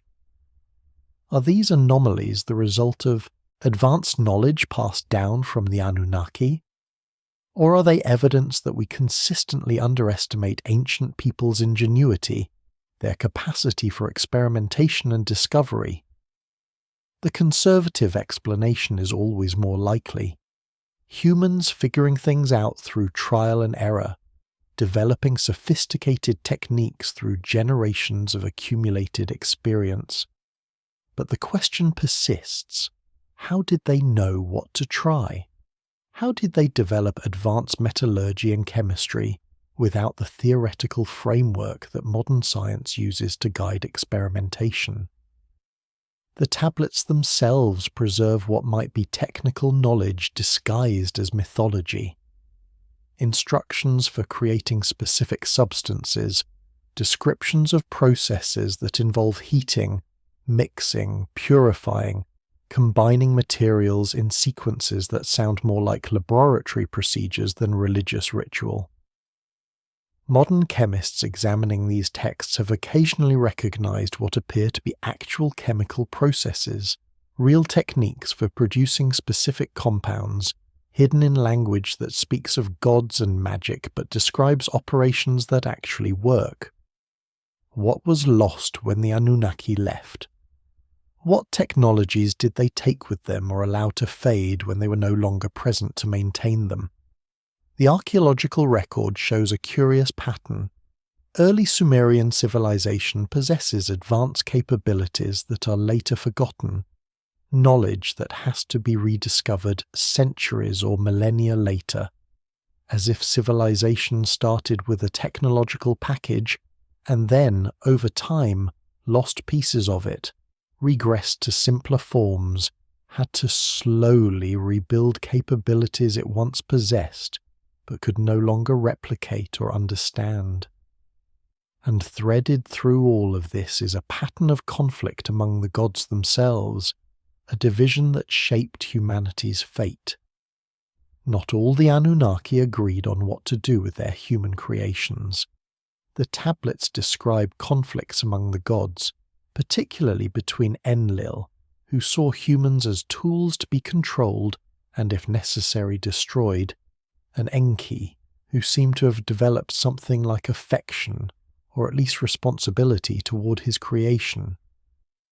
Enki is the one who warns of the flood, who teaches humans skills they weren't supposed to have, who repeatedly intervenes to preserve human knowledge and freedom despite Enlil's attempts to limit both. This narrative of rebel gods helping humanity against the wishes of harsher deities appears across cultures, Prometheus bringing fire, Quetzalcoatl teaching civilization, Oans emerging from the sea to educate. What if these aren't separate myths but different cultural memories of the same reality? That some of our creators wanted us to remain servants, while others wanted us to become something more? The conflict between Enlil and Enki runs through Sumerian mythology like a fault line, creating tension in every story where both gods appear. Enlil is the commander, the authority, the one who makes harsh decisions based on control and order. When humans multiply too greatly, Enlil sends disease. When they survive, he sends drought. When they persist, he calls for the flood. His approach to the human problem is elimination, reduction, keeping the created species within strict limits. Enki is different. The tablets portray him as clever, compassionate in his way, unwilling to see his creation destroyed. When Enlil sends disease, Enki teaches humans medicine. When drought comes, Enki shows them irrigation. When the flood is decreed, Enki finds a loophole in his oath of silence by speaking to a reed wall rather than directly to Zeusudra, warning humanity while technically obeying the letter of the council's command. This pattern repeats across numerous texts. Enki teaching humans agriculture when they were supposed to remain simple labourers. Enki revealing the secrets of writing when knowledge was meant to remain the god's privilege. Enki showing humans how to make beer, how to create music, how to understand mathematics.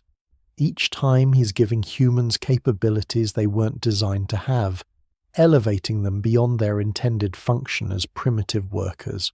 Why? The tablets suggest Enki sees humanity as more than tools. Perhaps because he created us, shaped us in his workshop, he feels responsibility for our well-being. Perhaps he sees potential in us that Enlil refuses to acknowledge. Perhaps he believes that a creation capable of learning and growing should be allowed to do so. That limiting human development is wrong, even if humans were initially designed with limitations in mind. The Greek myth of Prometheus mirrors this pattern almost exactly. Prometheus, whose name means forethought, steals fire from the gods and gives it to humanity.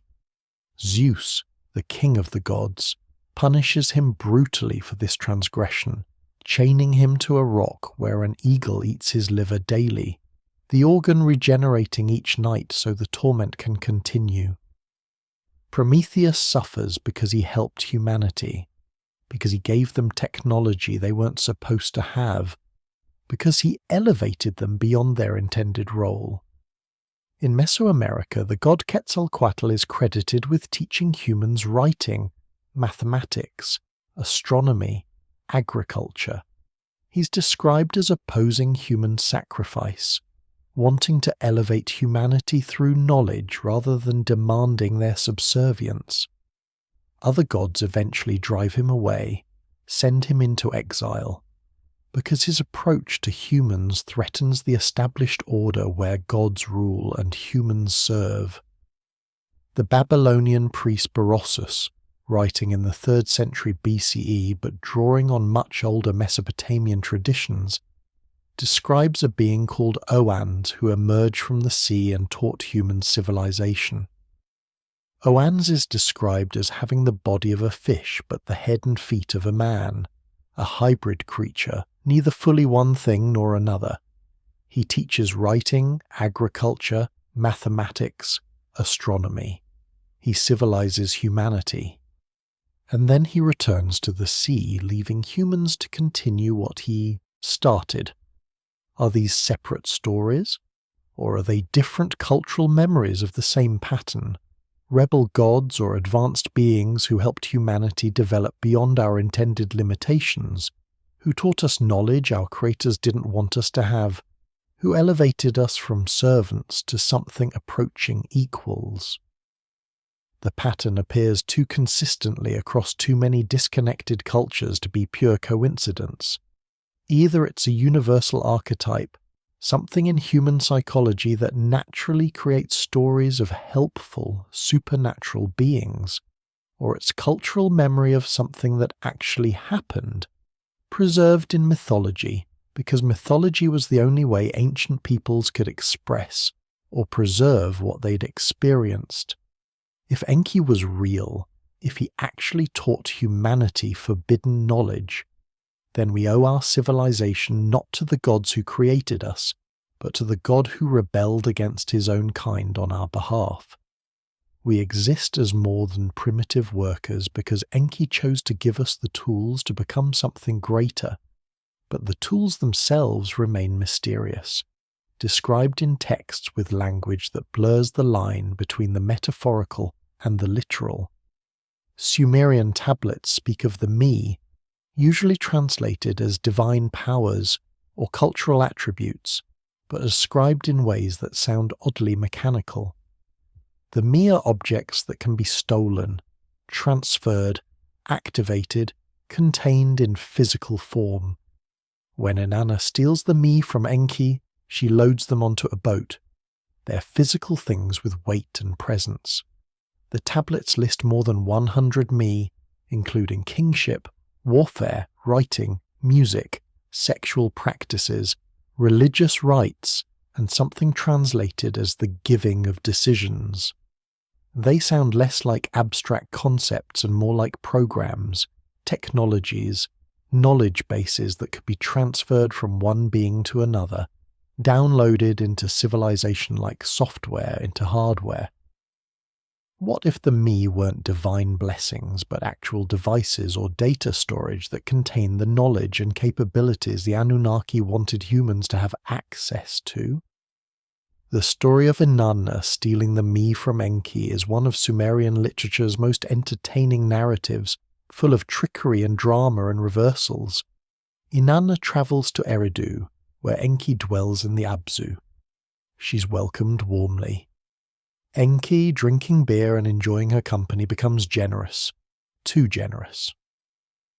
In his drunken state, he begins giving her the me, one after another, transferring these precious items to the goddess of Uruk. The tablets list what he gives her: the crown of kingship, the throne of kingship, the scepter of kingship, the priestly office, the godship, truth, the descent into the underworld and the ascent from it, the art of lovemaking, the art of kissing, the art of slander, the giving of judgments, the making of decisions, on and on, more than 100 specific me, each one named, each one transferred from Enki to Inanna. When Enki sobers up, he's horrified. He's given away the me, and Inanna is already fleeing back to Uruk with them loaded on her boat. He sends demons to catch her, to retrieve what he's lost, but Inanna's servant Ninshubur protects the boat, fending off each attempt to reclaim the me. They reach Uruk safely, and Inanna distributes the me throughout her city, establishing Uruk's power and cultural sophistication. Standard interpretation treats this as mythology, about how civilization spread from one city to another, with Eridu representing older cultural authority and Uruk representing newer, rising power. The Mi are abstract concepts, the attributes of civilization that could be acquired through cultural contact, trade, conquest. When Inanna steals the Mi, she's symbolically acquiring the knowledge and cultural capital that makes Uruk a great city. But the text doesn't describe the Mi as abstract. It describes them as physical objects that can be loaded onto a boat, carried from one place to another, possessed or stolen. They're discrete items, countable and transferable. When Enki gives them to Inanna, he's not blessing her with divine favour. He's physically handing her things. When she flees, she's transporting cargo. When she reaches Uruk, she distributes actual objects that then confer capabilities on the city. What if the Mi were data storage devices? Knowledge bases containing information about how to perform specific cultural functions, instructions for creating kingship, protocols for religious rituals, techniques for lovemaking and warfare and decision-making. In modern terms, they sound like software packages, each one containing the code necessary to perform a specific civilizational function, transferable between users who know how to access and activate them. The tablets say there were more than 100 Mi. They list them, categorize them, describe which gods possessed which Mi and how they were used. This isn't the language of vague divine blessings. This is inventory management, a catalogue of specific items with specific functions. The Mi for writing is different from the Mi for kingship, which is different from the Mi for warfare. Each one is discrete, identifiable, transferable. If the Anunnaki possessed advanced technology, they would need ways to transfer knowledge to humans who couldn't understand the underlying principles. You can't teach complex science to people who don't have the framework to comprehend it. But you can give them devices that perform functions without requiring them to understand how those functions work. You can provide tools that encode knowledge in accessible form, instructions they can follow, templates they can replicate, programs they can run, even if they don't understand the code. That's what the Mi sound like. Not abstract powers, but concrete tools, technologies that contain and convey the knowledge necessary for civilization. Writing encoded in a format humans could access. Mathematics contained in a system they could use. Kingship defined by protocols they could follow. Each Mi was a package of civilizational capability, and distributing them meant distributing the actual tools and knowledge needed to build complex society. When the Anunnaki left, when divine presence withdrew from active management of human affairs, the Mi remained.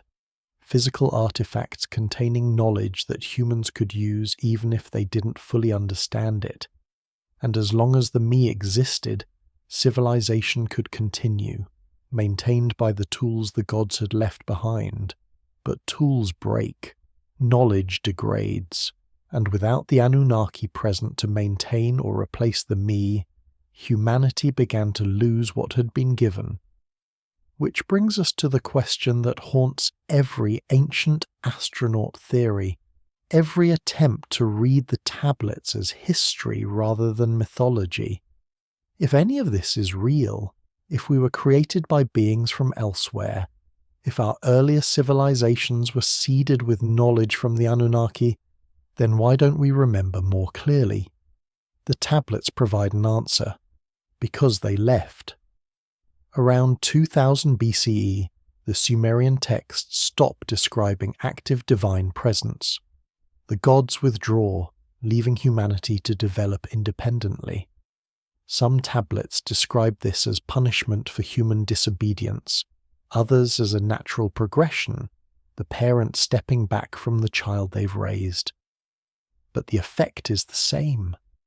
Without the Anunnaki present, their technologies fade, their knowledge is diluted through generations, their true nature is transformed into mythology.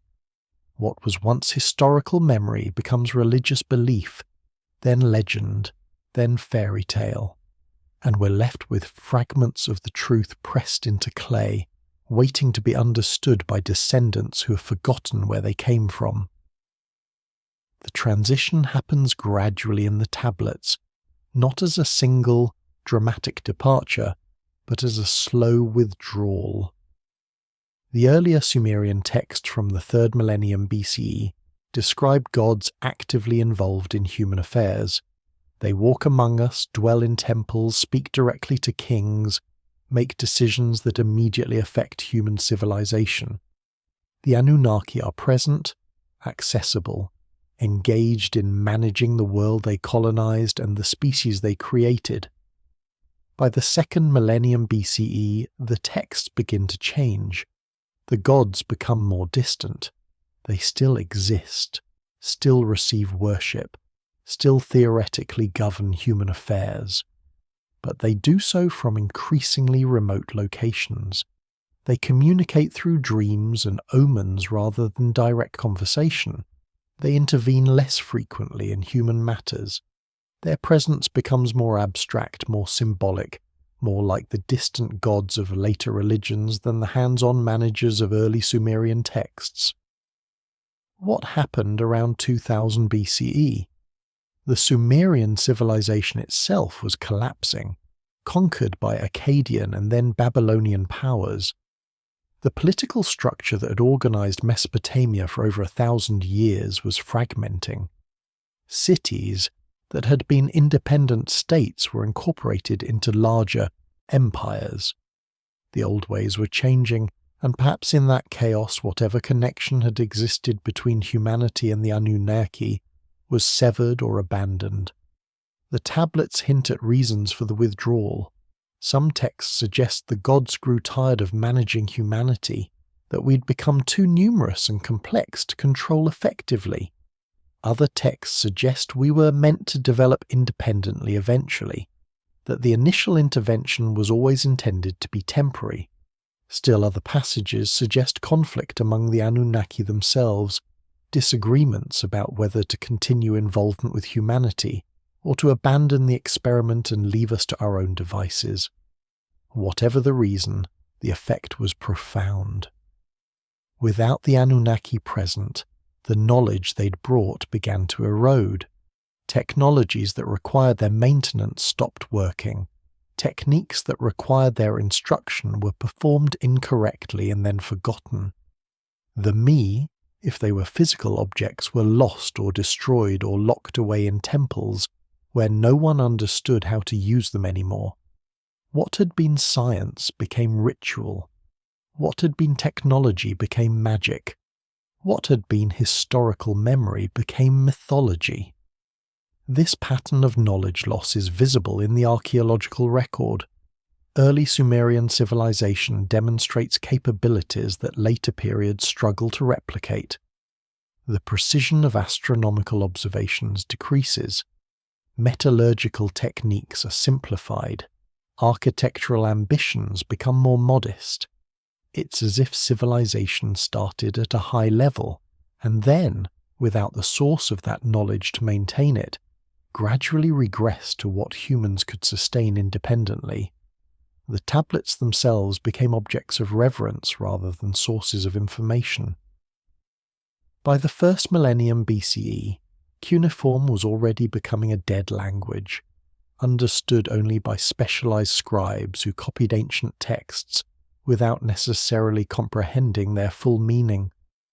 The stories of the Anunnaki became religious myths, disconnected from any sense that they might be recording historical events. The creation accounts became theology, explaining humanity's relationship to the divine rather than documenting our actual origins. And as the knowledge faded, humanity forgot. We forgot that we might have been created rather than evolved. We forgot that civilization might have been taught rather than discovered. We forgot that the gods might have been physical beings rather than spiritual forces. Generation by generation, the memory dimmed until it survived only in mythology. Stories we told ourselves about where we came from, stories we no longer believed were literally true. But the tablets remained, buried in collapsed buildings, sealed in the dry earth of Mesopotamia, waiting. And perhaps that's why the Anunnaki left them. Perhaps they knew humans would forget. Perhaps they understood that without their presence, the truth would transform into myth. And perhaps they pressed their story into clay specifically so that someday, when humanity developed the ability to excavate, translate, and understand, we would find these fragments and be forced to ask, what if this isn't mythology at all? The forgetting wasn't complete, though. Fragments persisted in oral tradition, in religious texts, in cultural memories that preserved pieces of the original story even as they lost its context. And beneath the deserts of Iraq, waiting in the darkness, lies evidence we haven't yet uncovered.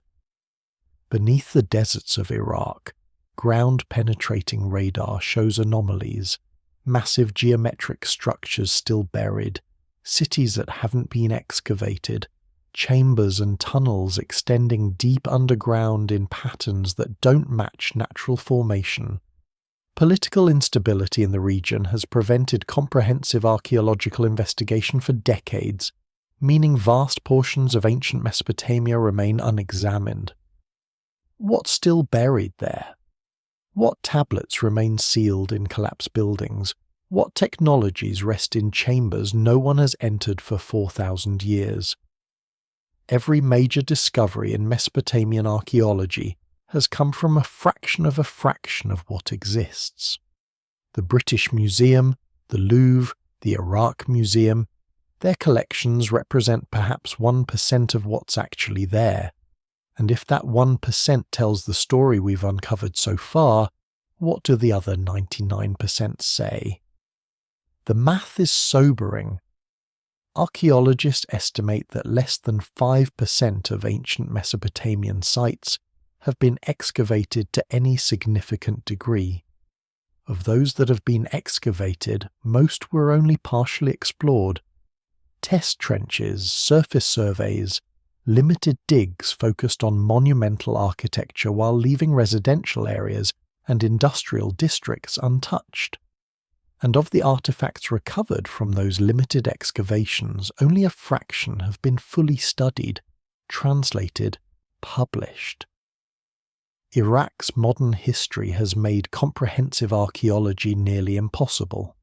Wars, political instability, looting, the deliberate destruction of cultural heritage by extremist groups, all have prevented the kind of systematic investigation that sites in more stable regions receive.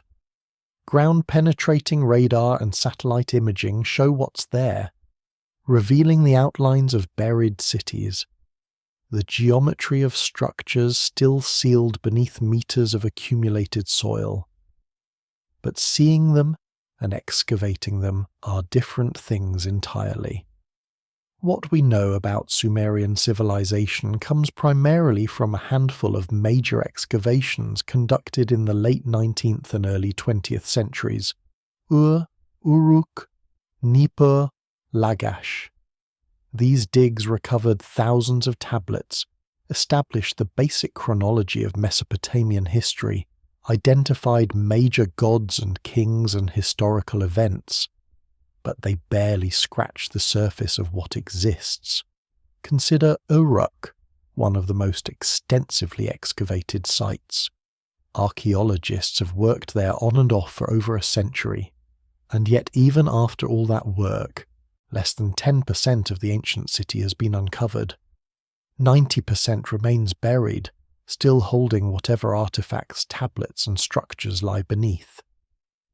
If the 10% we've explored contains the library of Ashurbanipal's remnants and the White Temple, and countless tablets describing Anunnaki creation myths, What does the other 90% contain? Or consider Eridu, identified by the Sumerians themselves as the first city ever built, the place where kingship descended from heaven, the city of Enki where the Abzu was accessed. Eridu has barely been excavated. A few test trenches in the 1940s and 50s, some limited exploration in the 1980s. Most of the ancient city remains exactly as the Sumerians left it, buried under wind-blown sand and the accumulated debris of 4,000 years. What's there? What would we find if we could excavate Enki's temple fully? If we could explore the structures the tablets describe as reaching down into the Abzu itself? The Iraqi government maintains a list of over 10,000 archaeological sites within its borders. Perhaps a few hundred have received any archaeological attention. The rest are just coordinates on a map tells rising from the desert, places where ancient cities lie waiting. Each one potentially contains tablets we've never read, artifacts we've never examined, evidence that could confirm or deny or complicate everything we think we know about Sumerian civilization and the Anunnaki they worshipped. And then there are the sites that don't appear on any official list, locations that ground-penetrating radar and satellite imaging reveal, but that have never been visited by archaeologists. Geometric patterns underground that suggest buildings, regular shapes that don't match natural geology, anomalies that could be chambers, tunnels, storage facilities, structures we can detect but can't identify or access. Some of these anomalies are located in remote desert regions, far from modern population centres, in areas too dangerous or too expensive to investigate properly. Others lie beneath modern cities, inaccessible without demolishing contemporary buildings. Still others are in disputed territories, archaeological preservation impossible in zones of conflict. The frustration for researchers is palpable. They know what's there. They can see it in radar scans and satellite images. They have evidence of buried structures, sealed chambers, untouched archaeological deposits that could revolutionize our understanding of ancient Mesopotamia. But they can't reach them, can't excavate them, can't even conduct proper surveys of many sites. What's in those sealed chambers? If the Anunnaki left when their active presence ended around 2000 BCE, did they leave artifacts behind? Are there temples we haven't entered that still contain the me, whatever those might be?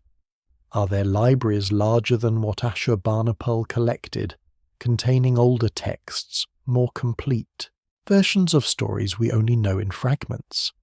Are there technologies sealed away, preserved in the dry climate of Iraq, waiting for someone to discover how they worked? The Baghdad battery suggests such artifacts might exist. If one electrochemical device survived by accident, preserved because someone didn't recognize it as anything special and left it in a storage jar, how many others were deliberately preserved, hidden, protected? The tablets speak of sacred objects kept in temple sanctuaries, divine implements touched only by priests who knew the proper rituals. What if some of those objects were actually Anunnaki technology, and the rituals were operational procedures, and the temples were storage facilities for equipment humans weren't supposed to understand? Every few years, despite the difficulties, new tablets are discovered. Construction workers unearth them while digging foundations. Looters find them and sell them on the black market, where scholars eventually encounter and translate them. Museums review their storage archives and discover tablets acquired decades ago that no one has examined closely. And each new tablet potentially changes the story, adds details, preserves information that wasn't in the texts we already knew. In 2014, a British museum curator translated a tablet that had been in storage since the 1870s. It contained an alternative version of the flood narrative with details not found in any other source. In 2018, a team working on fragmentary text from Uruk pieced together a previously unknown myth about Enki's creation of the first humans. These discoveries happen regularly, quietly, adding to our understanding piece by piece. And if this is what we find by accident, in storage rooms and construction sites and looters' markets, what would we find if we could conduct systematic excavation of all 10,000 archaeological sites in Iraq? What if we could explore the 90% of Uruk we haven't touched, the vast majority of Eridu that remains buried, these sites that exist only as anomalies on ground-penetrating radar? The tablets we have might be the introduction to a much longer text. The story we've pieced together from recovered fragments might be the opening chapter of an epic we haven't fully uncovered yet. And somewhere in the darkness beneath the Iraqi desert, sealed in clay jars in collapsed temples, pressed into tablets that no one has read for 4,000 years, the rest of the story waits. Modern genetics has revealed something startling. Human DNA contains sequences that don't clearly trace back through evolutionary pathways, genetic material that appears suddenly in the fossil record without intermediate forms. Some researchers point to what they call human chromosome 2, which appears to be the result of two separate chromosomes fusing together in a way that shouldn't happen naturally. Mainstream science explains these anomalies through standard evolutionary mechanisms, random mutations, genetic drift, natural selection operating in ways we're still discovering. But the anomalies exist, and they've led some researchers to ask uncomfortable questions. Does human DNA show evidence of artificial manipulation? Are we exactly what the Sumerian tablets say we are? A hybrid species, engineered by combining one form with another, designed rather than evolved. The human genome was fully sequenced in 2003, and what it revealed puzzled geneticists. We have fewer genes than expected, only about 20,000 to 25,000 protein-coding genes, roughly the same number as much simpler organisms. But it's not the number of genes that raises questions. It's their organization, their origins, their unexpected characteristics that don't fit neatly into evolutionary models. Human chromosome 2 is the most striking example. All great apes have 24 pairs of chromosomes, 48 total. Humans have 23 pairs, 46 total. Where did the missing pair go? Geneticists discovered that human chromosome 2 appears to be the result of two ancestral ape chromosomes fusing together end to end. The fusion point is visible in our DNA, marked by telomere sequences, the protective caps that normally exist only at chromosome ends, appearing in the middle of chromosome 2 where the fusion occurred. Mainstream evolutionary biology explains this as a random mutation that occurred in our hominid ancestors. Two chromosomes accidentally fused, and the individual carrying this fusion survived and reproduced, eventually passing this chromosomal arrangement to all modern humans. It's presented as a well-understood example of how chromosomal changes can occur naturally through evolutionary processes. But some researchers have noted that chromosomal fusions are usually detrimental.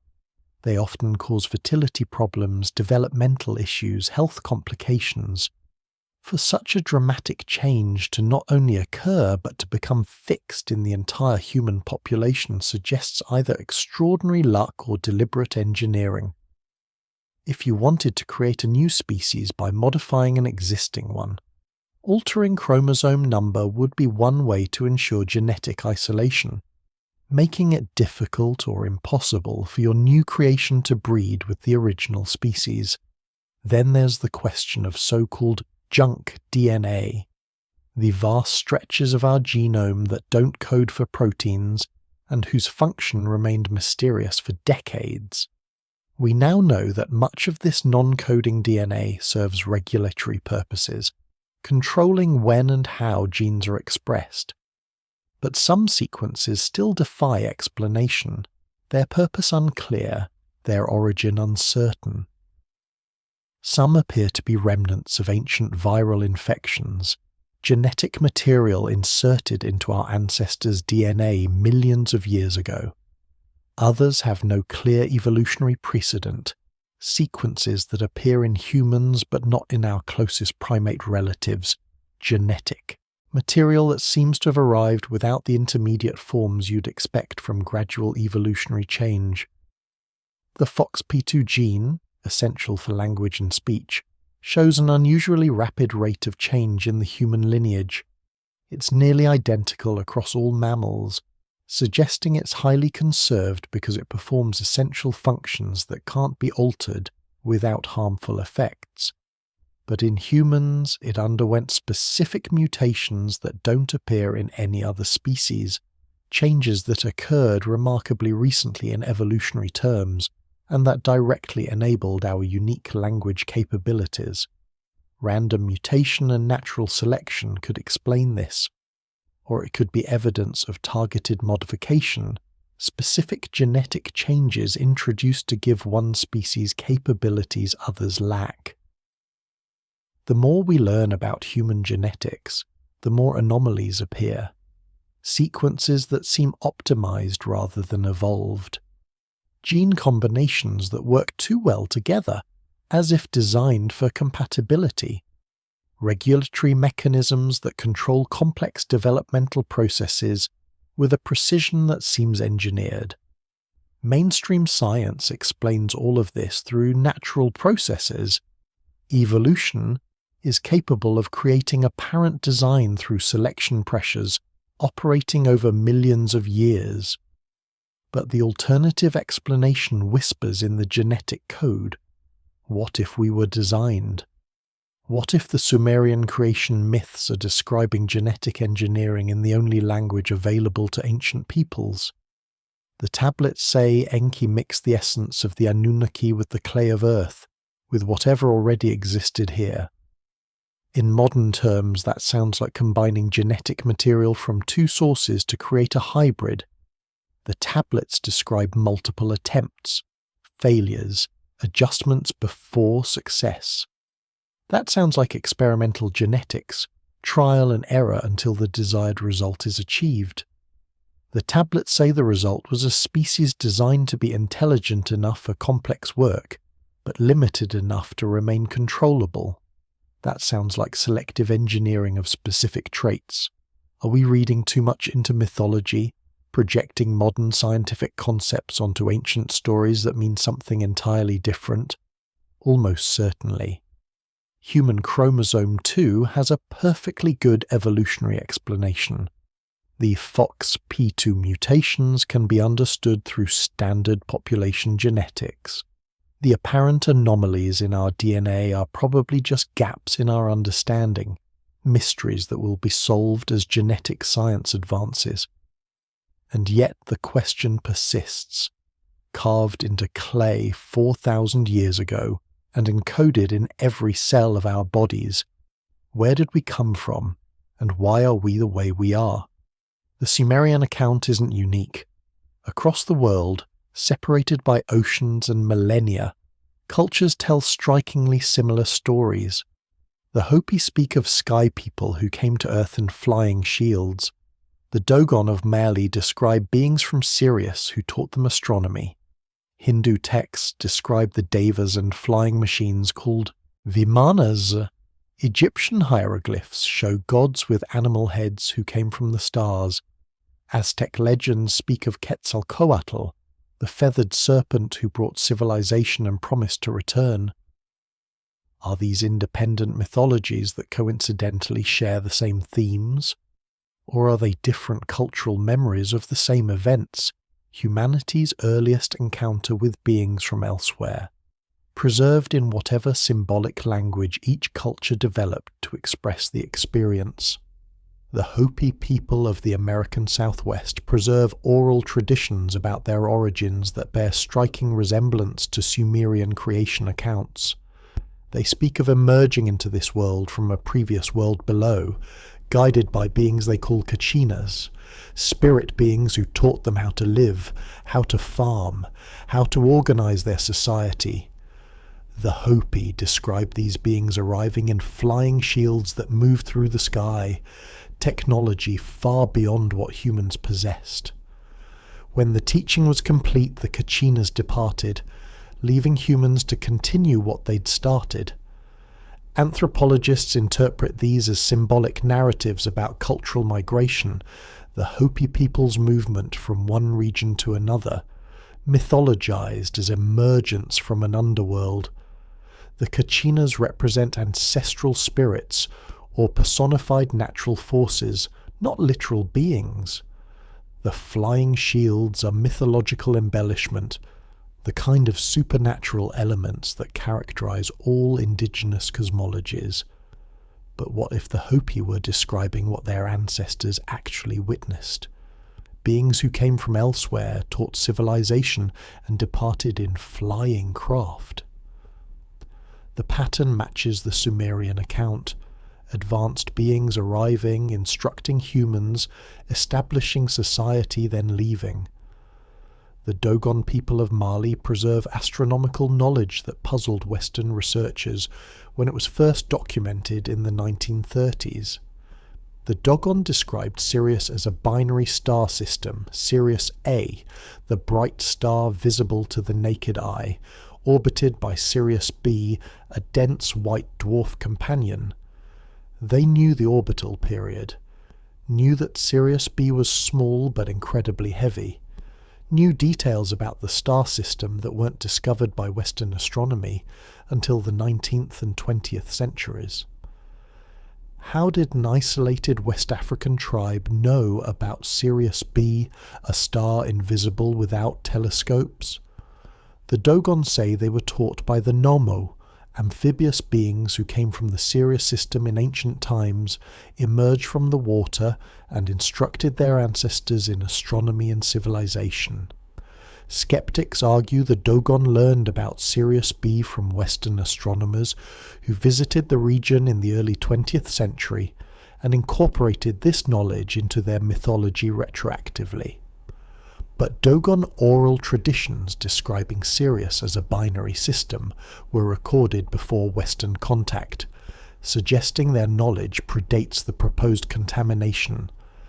Hindu texts, the Vedas, the Mahabharata, the Ramayana, describe the Devas, powerful, beings who descended from the heavens and involved themselves in human affairs. These texts describe Vimanas, flying palaces or chariots that moved through the sky and sometimes into space. The descriptions are detailed, technical, describing propulsion systems and navigation methods and weapons that sound like advanced technology rendered in poetic language. The Vaimanika Shastra, a text allegedly derived from ancient sources, provides specifications for building Vimanas, materials to use, construction techniques, operating procedures. Mainstream scholarship dates this text to the early 20th century, dismissing it as modern fabrication based on Western aviation concepts.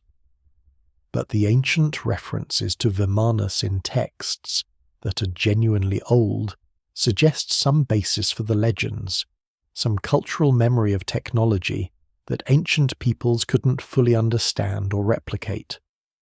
Egyptian mythology describes the Neteru, beings translated as gods but described with physical characteristics, genealogies, conflicts, and interactions with humans. The hieroglyphs show them with animal heads on human bodies, often interpreted as symbolic representations of divine attributes. But what if the animal heads represent something else? Helmets, breathing apparatus, technology that Egyptian artists drew the only way they could, by making the beings look like combinations of familiar forms. The Egyptian creation myths describe a time before time when the gods ruled directly on earth, establishing civilization along the Nile, teaching humans agriculture, mathematics, writing, medicine. Then the gods withdrew, leaving divine pharaohs, hybrids of gods and humans, to rule in their place. The pattern repeats, beings from elsewhere, establishing civilization, creating hybrid rulers, then departing. In Mesoamerica, Quetzalcoatl appears across multiple cultures. Aztec, Maya, Toltec, always described the same way. A bearded figure, unusual in populations that didn't typically grow beards. A teacher who brought writing, astronomy, agriculture, calendar systems. A civilizer who opposed human sacrifice, wanting instead to elevate humanity through knowledge. And a being who promised to return, sailing away on a raft of serpents but vowing to come back from the east. When Spanish conquistadors arrived in the 16th century, some indigenous peoples initially believed they might be Quetzalcoatl returning, because they came from the east with advanced technology and unfamiliar appearance. This tragic misidentification contributed to the conquest, but it suggests the depth of the cultural memory, the belief that the teacher who brought civilization would someday return. Are these separate myths arising independently from the universal human tendency to create stories about where we came from? Are they evidence of cultural diffusion, stories spreading from a single origin point and adapting to local contexts as they travelled? Or are they different cultural memories of the same events? Encounters with advanced beings who appeared across the world at humanity's dawn, teaching civilization wherever they went, remembered in whatever symbolic language each culture possessed. The similarities are striking. Beings from the sky or stars, teaching of civilization, hybrid offspring who ruled as intermediaries, eventual departure with promises or prophecies of return. These themes appear too consistently across too many disconnected cultures to dismiss as pure coincidence. Either there's something in human psychology that naturally generates these narratives, or there's something in human history, something real that happened, that all these cultures remember. Contemporary archaeologists and historians approach these questions with a mix of frustration and fascination. The frustration comes from seeing legitimate scholarship confused with ancient astronaut theories that cherry-pick evidence and ignore context. The fascination comes from genuinely mysterious aspects of ancient civilizations that mainstream science can't fully explain.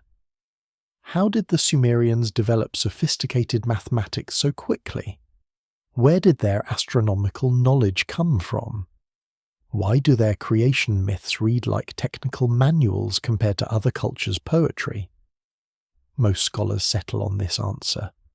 We're underestimating ancient people's intelligence and capability, attributing their achievements to outside intervention because we can't imagine how they did it themselves.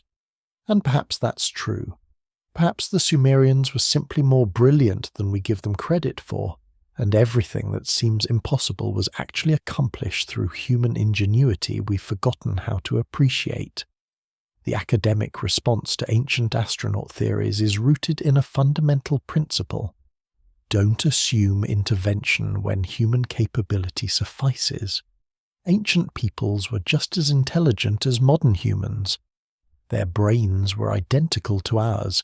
They had the same capacity for innovation, abstraction, mathematical reasoning, creative problem-solving. The only thing they lacked was accumulated knowledge, the scientific framework and technological base that we've built up over centuries. But lacking formal science doesn't mean lacking the ability to observe, experiment, and discover. The Sumerians developed sophisticated astronomy, through generations of careful observation. Priests spending lifetimes watching the stars, recording their positions, noting patterns, building predictive models based on accumulated data.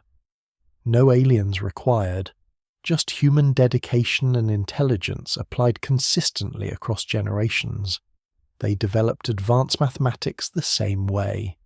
Trial and error, practical need, brilliant individuals making intuitive leaps that advance the field. The base 60 number system might seem arbitrary to us, but it's actually quite elegant, and a smart Sumerian mathematician could have developed it through experimentation with division and fractions. The sophistication we see isn't evidence of outside intervention, it's evidence that ancient peoples were smarter than we typically credit them for being. The same principle applies to their creation myths. We read them as describing genetic engineering because we live in an age of genetic engineering. But the Sumerians were describing creation using the concepts available to them: mixing, combining, forming from clay. These are pottery and metallurgy metaphors, the technological frameworks they actually possessed. We're projecting our modern understanding backward, seeing genetics and technology where they saw divine craftsmanship. Moreover, the ancient astronaut interpretation often relies on mistranslation or misinterpretation of texts.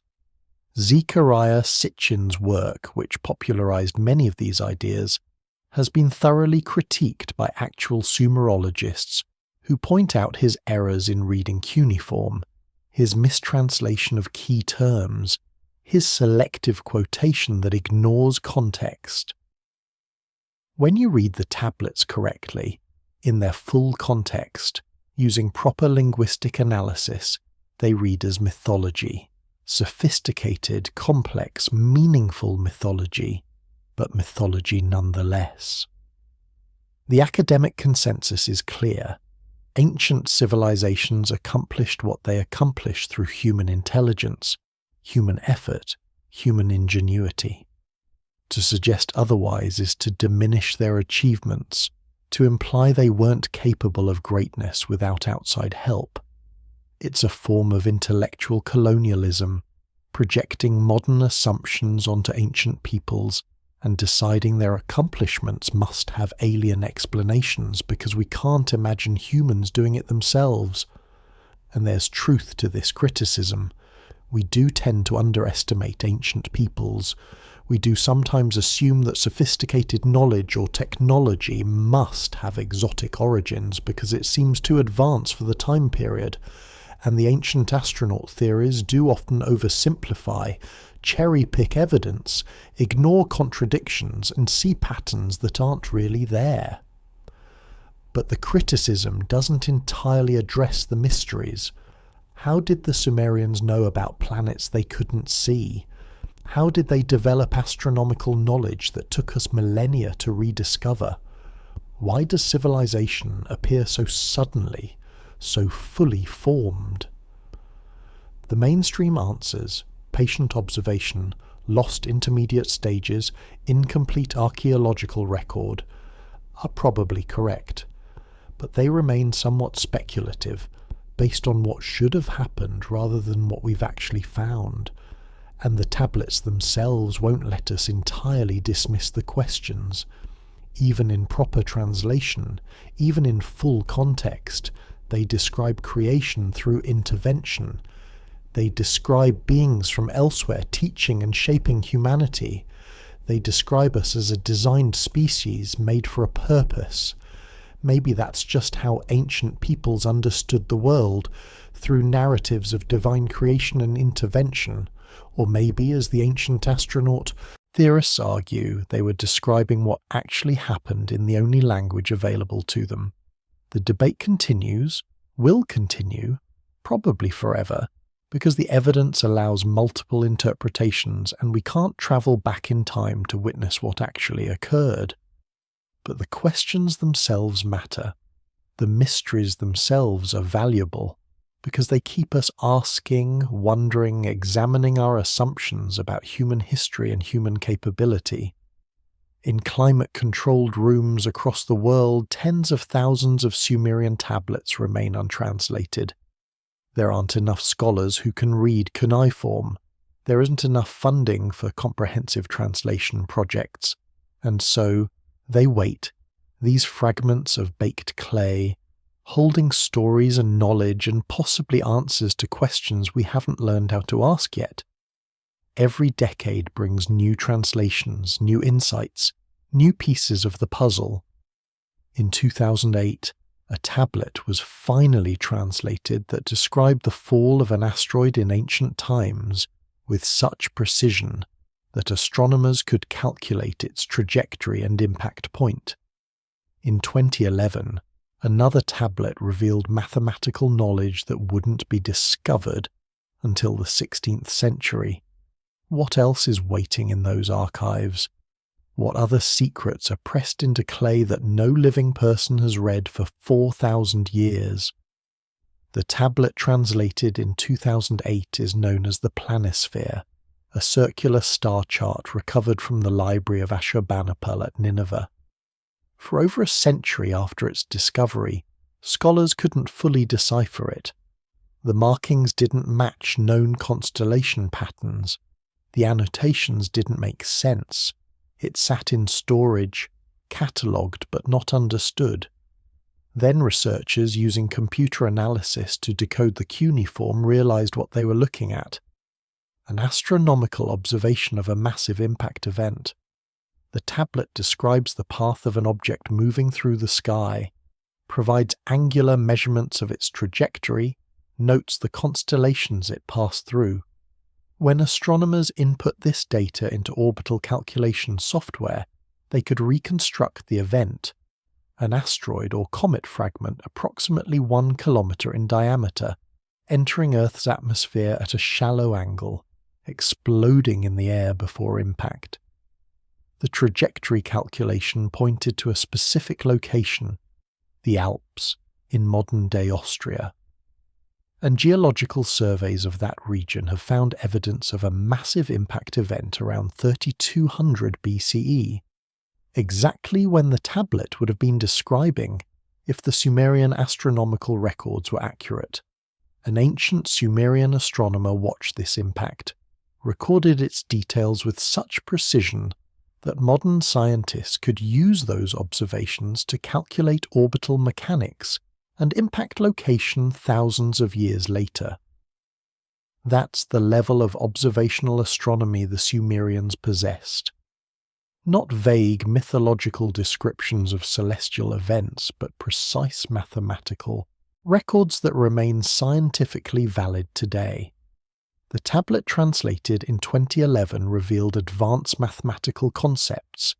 It described a method for calculating the area under a curve by dividing it into infinitesimally small segments and summing them, essentially the fundamental principle of integral calculus. This technique wouldn't be formally developed in Western mathematics until the 16th and 17th centuries, when Newton and Leibniz laid the foundations of calculus. Yet here it was, pressed into clay by a Babylonian scribe around 1800 BCE, used to calculate the position of Jupiter across the sky. The tablet shows that Mesopotamian astronomers understood not just how to observe planetary positions but how to predict them using sophisticated mathematical techniques that we thought were invented 3,000 years later. Every few years, another tablet reveals something unexpected, a medical text describing surgical procedures that wouldn't be practiced in Europe until the Renaissance, an architectural manual explaining load-bearing calculations that modern engineers recognize as fundamentally sound, a chemical formula for producing a specific substance that works exactly as described when replicated in modern laboratories. These aren't mythological texts, they're technical manuals, observational records, mathematical proofs. They demonstrate that Sumerian civilization possessed practical, applied knowledge that equals or exceeds what we expect from ancient cultures. And if this knowledge exists in the small fraction of tablets we've translated, what exists in the vast majority we haven't examined yet? There are museums and university archives around the world holding thousands of untranslated tablets in storage. Not on display, not studied, just sitting in archival boxes, waiting for someone with the expertise and time to examine them. Every major museum with a Mesopotamian collection has a backlog. Tablets acquired decades or even a century ago that have never been properly catalogued, let alone translated. The problem is expertise. There are perhaps only a few hundred scholars worldwide who can read cuneiform competently. Of those, only a fraction specialize in Sumerian.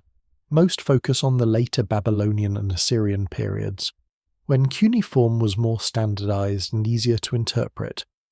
And all of these scholars have limited time, competing demands, their own research projects. There's no systematic effort to translate everything we've recovered. The work proceeds piecemeal, driven by individual interest and available funding. So the tablets wait. Some hold business records, grain receipts, administrative documents that tell us about daily life in ancient Mesopotamia, but don't revolutionize our understanding of civilization. Others might contain missing pieces of known texts, fragments that would complete stories we only know in partial form, and some, we have no way of knowing which ones until they're examined, might contain knowledge that challenges everything we think we understand about ancient capabilities and origins. What if there's a tablet that describes the Anunnaki not in mythological terms but in technical detail? What if there's a complete account of human creation that explains exactly what Enki did in his workshop? What if there are texts that spell out, clearly and unambiguously, whether the gods were metaphorical or literal, whether creation was theological narrative or historical record? We won't know until we translate them. And at the current pace of translation, it will take centuries to work through the backlog. Centuries during which answers might be sitting in museum storage, preserved perfectly in baked clay, waiting for someone to read them. Perhaps the truth exists somewhere between the extremes.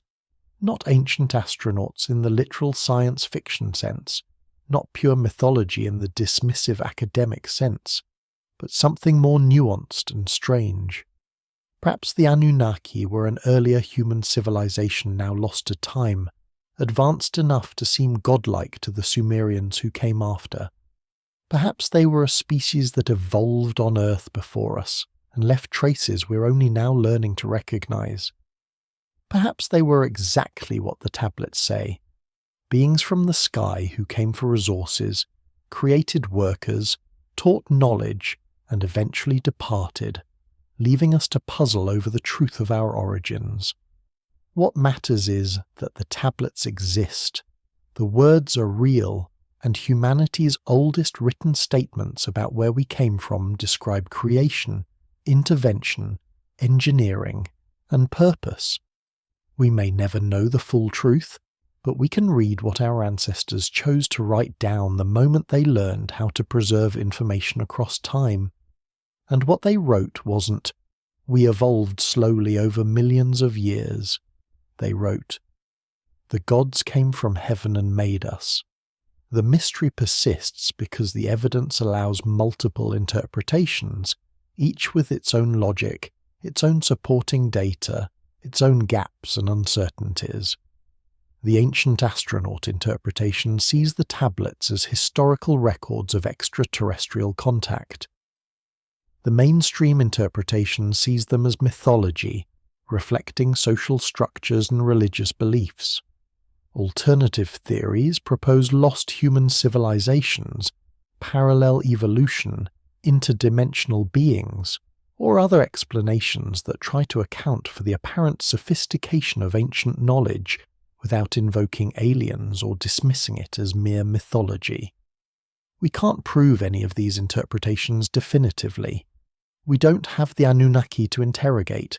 We don't have time machines to witness what actually happened. We don't have genetic analysis of the alleged hybrid offspring to test whether they actually carried non-human DNA.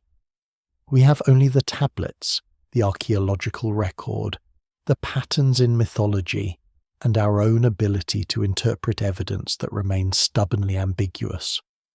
But here's what we know for certain. The Sumerians invented writing around 3300 BCE and immediately used it to record creation myths describing humanity as an engineered species made by beings from the sky. This is historical fact. The tablets exist. The translations, while debated in details, are broadly consistent across all serious scholars. The Sumerians said we were created by the Anunnaki who came from An, the heaven, who mixed their essence with earthly clay, who made us to work, who taught us civilization, who eventually left. They said this in the oldest written language we can read. They said it with specificity and detail. They said it as if they believed it was true, recording it for future generations with the same care they used for astronomical observations and mathematical calculations. Whether they were recording actual history, preserving cultural mythology, or something between those extremes, they chose this as the story worth preserving. And perhaps that choice itself matters more than whether the story is literally true. Perhaps what matters is that humanity's first written words were about where we came from and who made us. Perhaps what matters is that we've been asking these questions for as long as we've been able to write them down. Perhaps what matters is that the mystery persists, carved into clay, buried beneath the sands of Iraq, waiting in museum archives, pressed into fragments that still speak after 4,000 years. The Sumerians are gone, their cities are ruins, their language is dead except for scholars who study ancient texts. But their words remain, preserved in the most durable medium ancient technology could produce, baked clay that survives when paper crumbles, when stone erodes, when metal corrodes. They wanted to tell us something. They wanted future generations to know where we came from, and they succeeded. We're still reading their message, still trying to understand what they meant, still asking whether they were describing gods or aliens or lost civilizations or something we don't yet have words to name. The tablets say we were made, not evolved. They say we were designed for a purpose. They say beings from elsewhere shaped us, taught us, left us. Whether that's literal truth, metaphorical expression, or cultural memory of something we can't quite grasp, it's what they chose to write. It's humanity's oldest statement about human origins, and it suggests that the question of where we came from, whether we arose through natural processes or were created by intelligence, is as old as writing itself, maybe older, passed down in oral tradition until someone finally pressed it into clay so it would never be forgotten. We may never know the full truth. The Anunnaki, if they were real, are long gone. The evidence they might have left behind is buried in unexcavated sites or lost to time. The tablets that might answer our questions definitely remain untranslated in museum storage. We're left with fragments, hints, possibilities, mysteries that persist across millennia. But perhaps that's fitting. Perhaps mysteries are meant to persist, questions meant to remain unanswered, stories meant to be retold in every generation as we search for meaning in our origins. The Sumerians gave us the question. The tablets preserve it. And we, their distant descendants, still seek the answer, still wonder if the gods who made us were real, still ask whether we're exactly what they said we are, a created species, designed by intelligence from beyond, shaped for purposes we're only beginning to understand. The clay endures, the words remain. And somewhere in the darkness beneath the Iraqi desert, in museum archives around the world, in tablets we haven't yet translated, The rest of the story waits to be discovered by descendants who have forgotten where they came from, but who might, someday, remember. And so, as you drift towards sleep tonight, somewhere between dream and history, consider the ancient scribes pressing these words into wet clay by lamplight, knowing they would never see the future they were trying to reach. They shaped each cuneiform mark with care, wedge by wedge, preserving questions they couldn't answer, recording origins they might not fully have understood, but writing it all down because it mattered. Because where we came from mattered. Because the truth about the Anunnaki, whether gods or visitors or something stranger still, was worth preserving for descendants 4,000 years distant who might finally understand what they were truly saying. The tablets rest in museum cases now, behind protective glass, their cuneiform marks still holding mysteries we're only beginning to examine. Tens of thousands remain untranslated, waiting in storage, patient as the clay they're pressed into. Perhaps that's fitting. Perhaps some knowledge is meant to wait, silent and still, until the moment we're ready to understand what our ancestors were truly trying to tell us about who made us and why we're here. Tonight, you're connected to those ancient scribes across an unbroken chain of time, the same questions that troubled them as they watch the stars from ziggurat summits trouble us now. The same wonder they felt recording creation myths in humanity's first written words moves through you as you consider where we came from and whether we arose naturally or were shaped by intelligence from beyond. 4,000 years dissolve into nothing. You're part of the same human story of watching, wondering, seeking meaning in the darkness.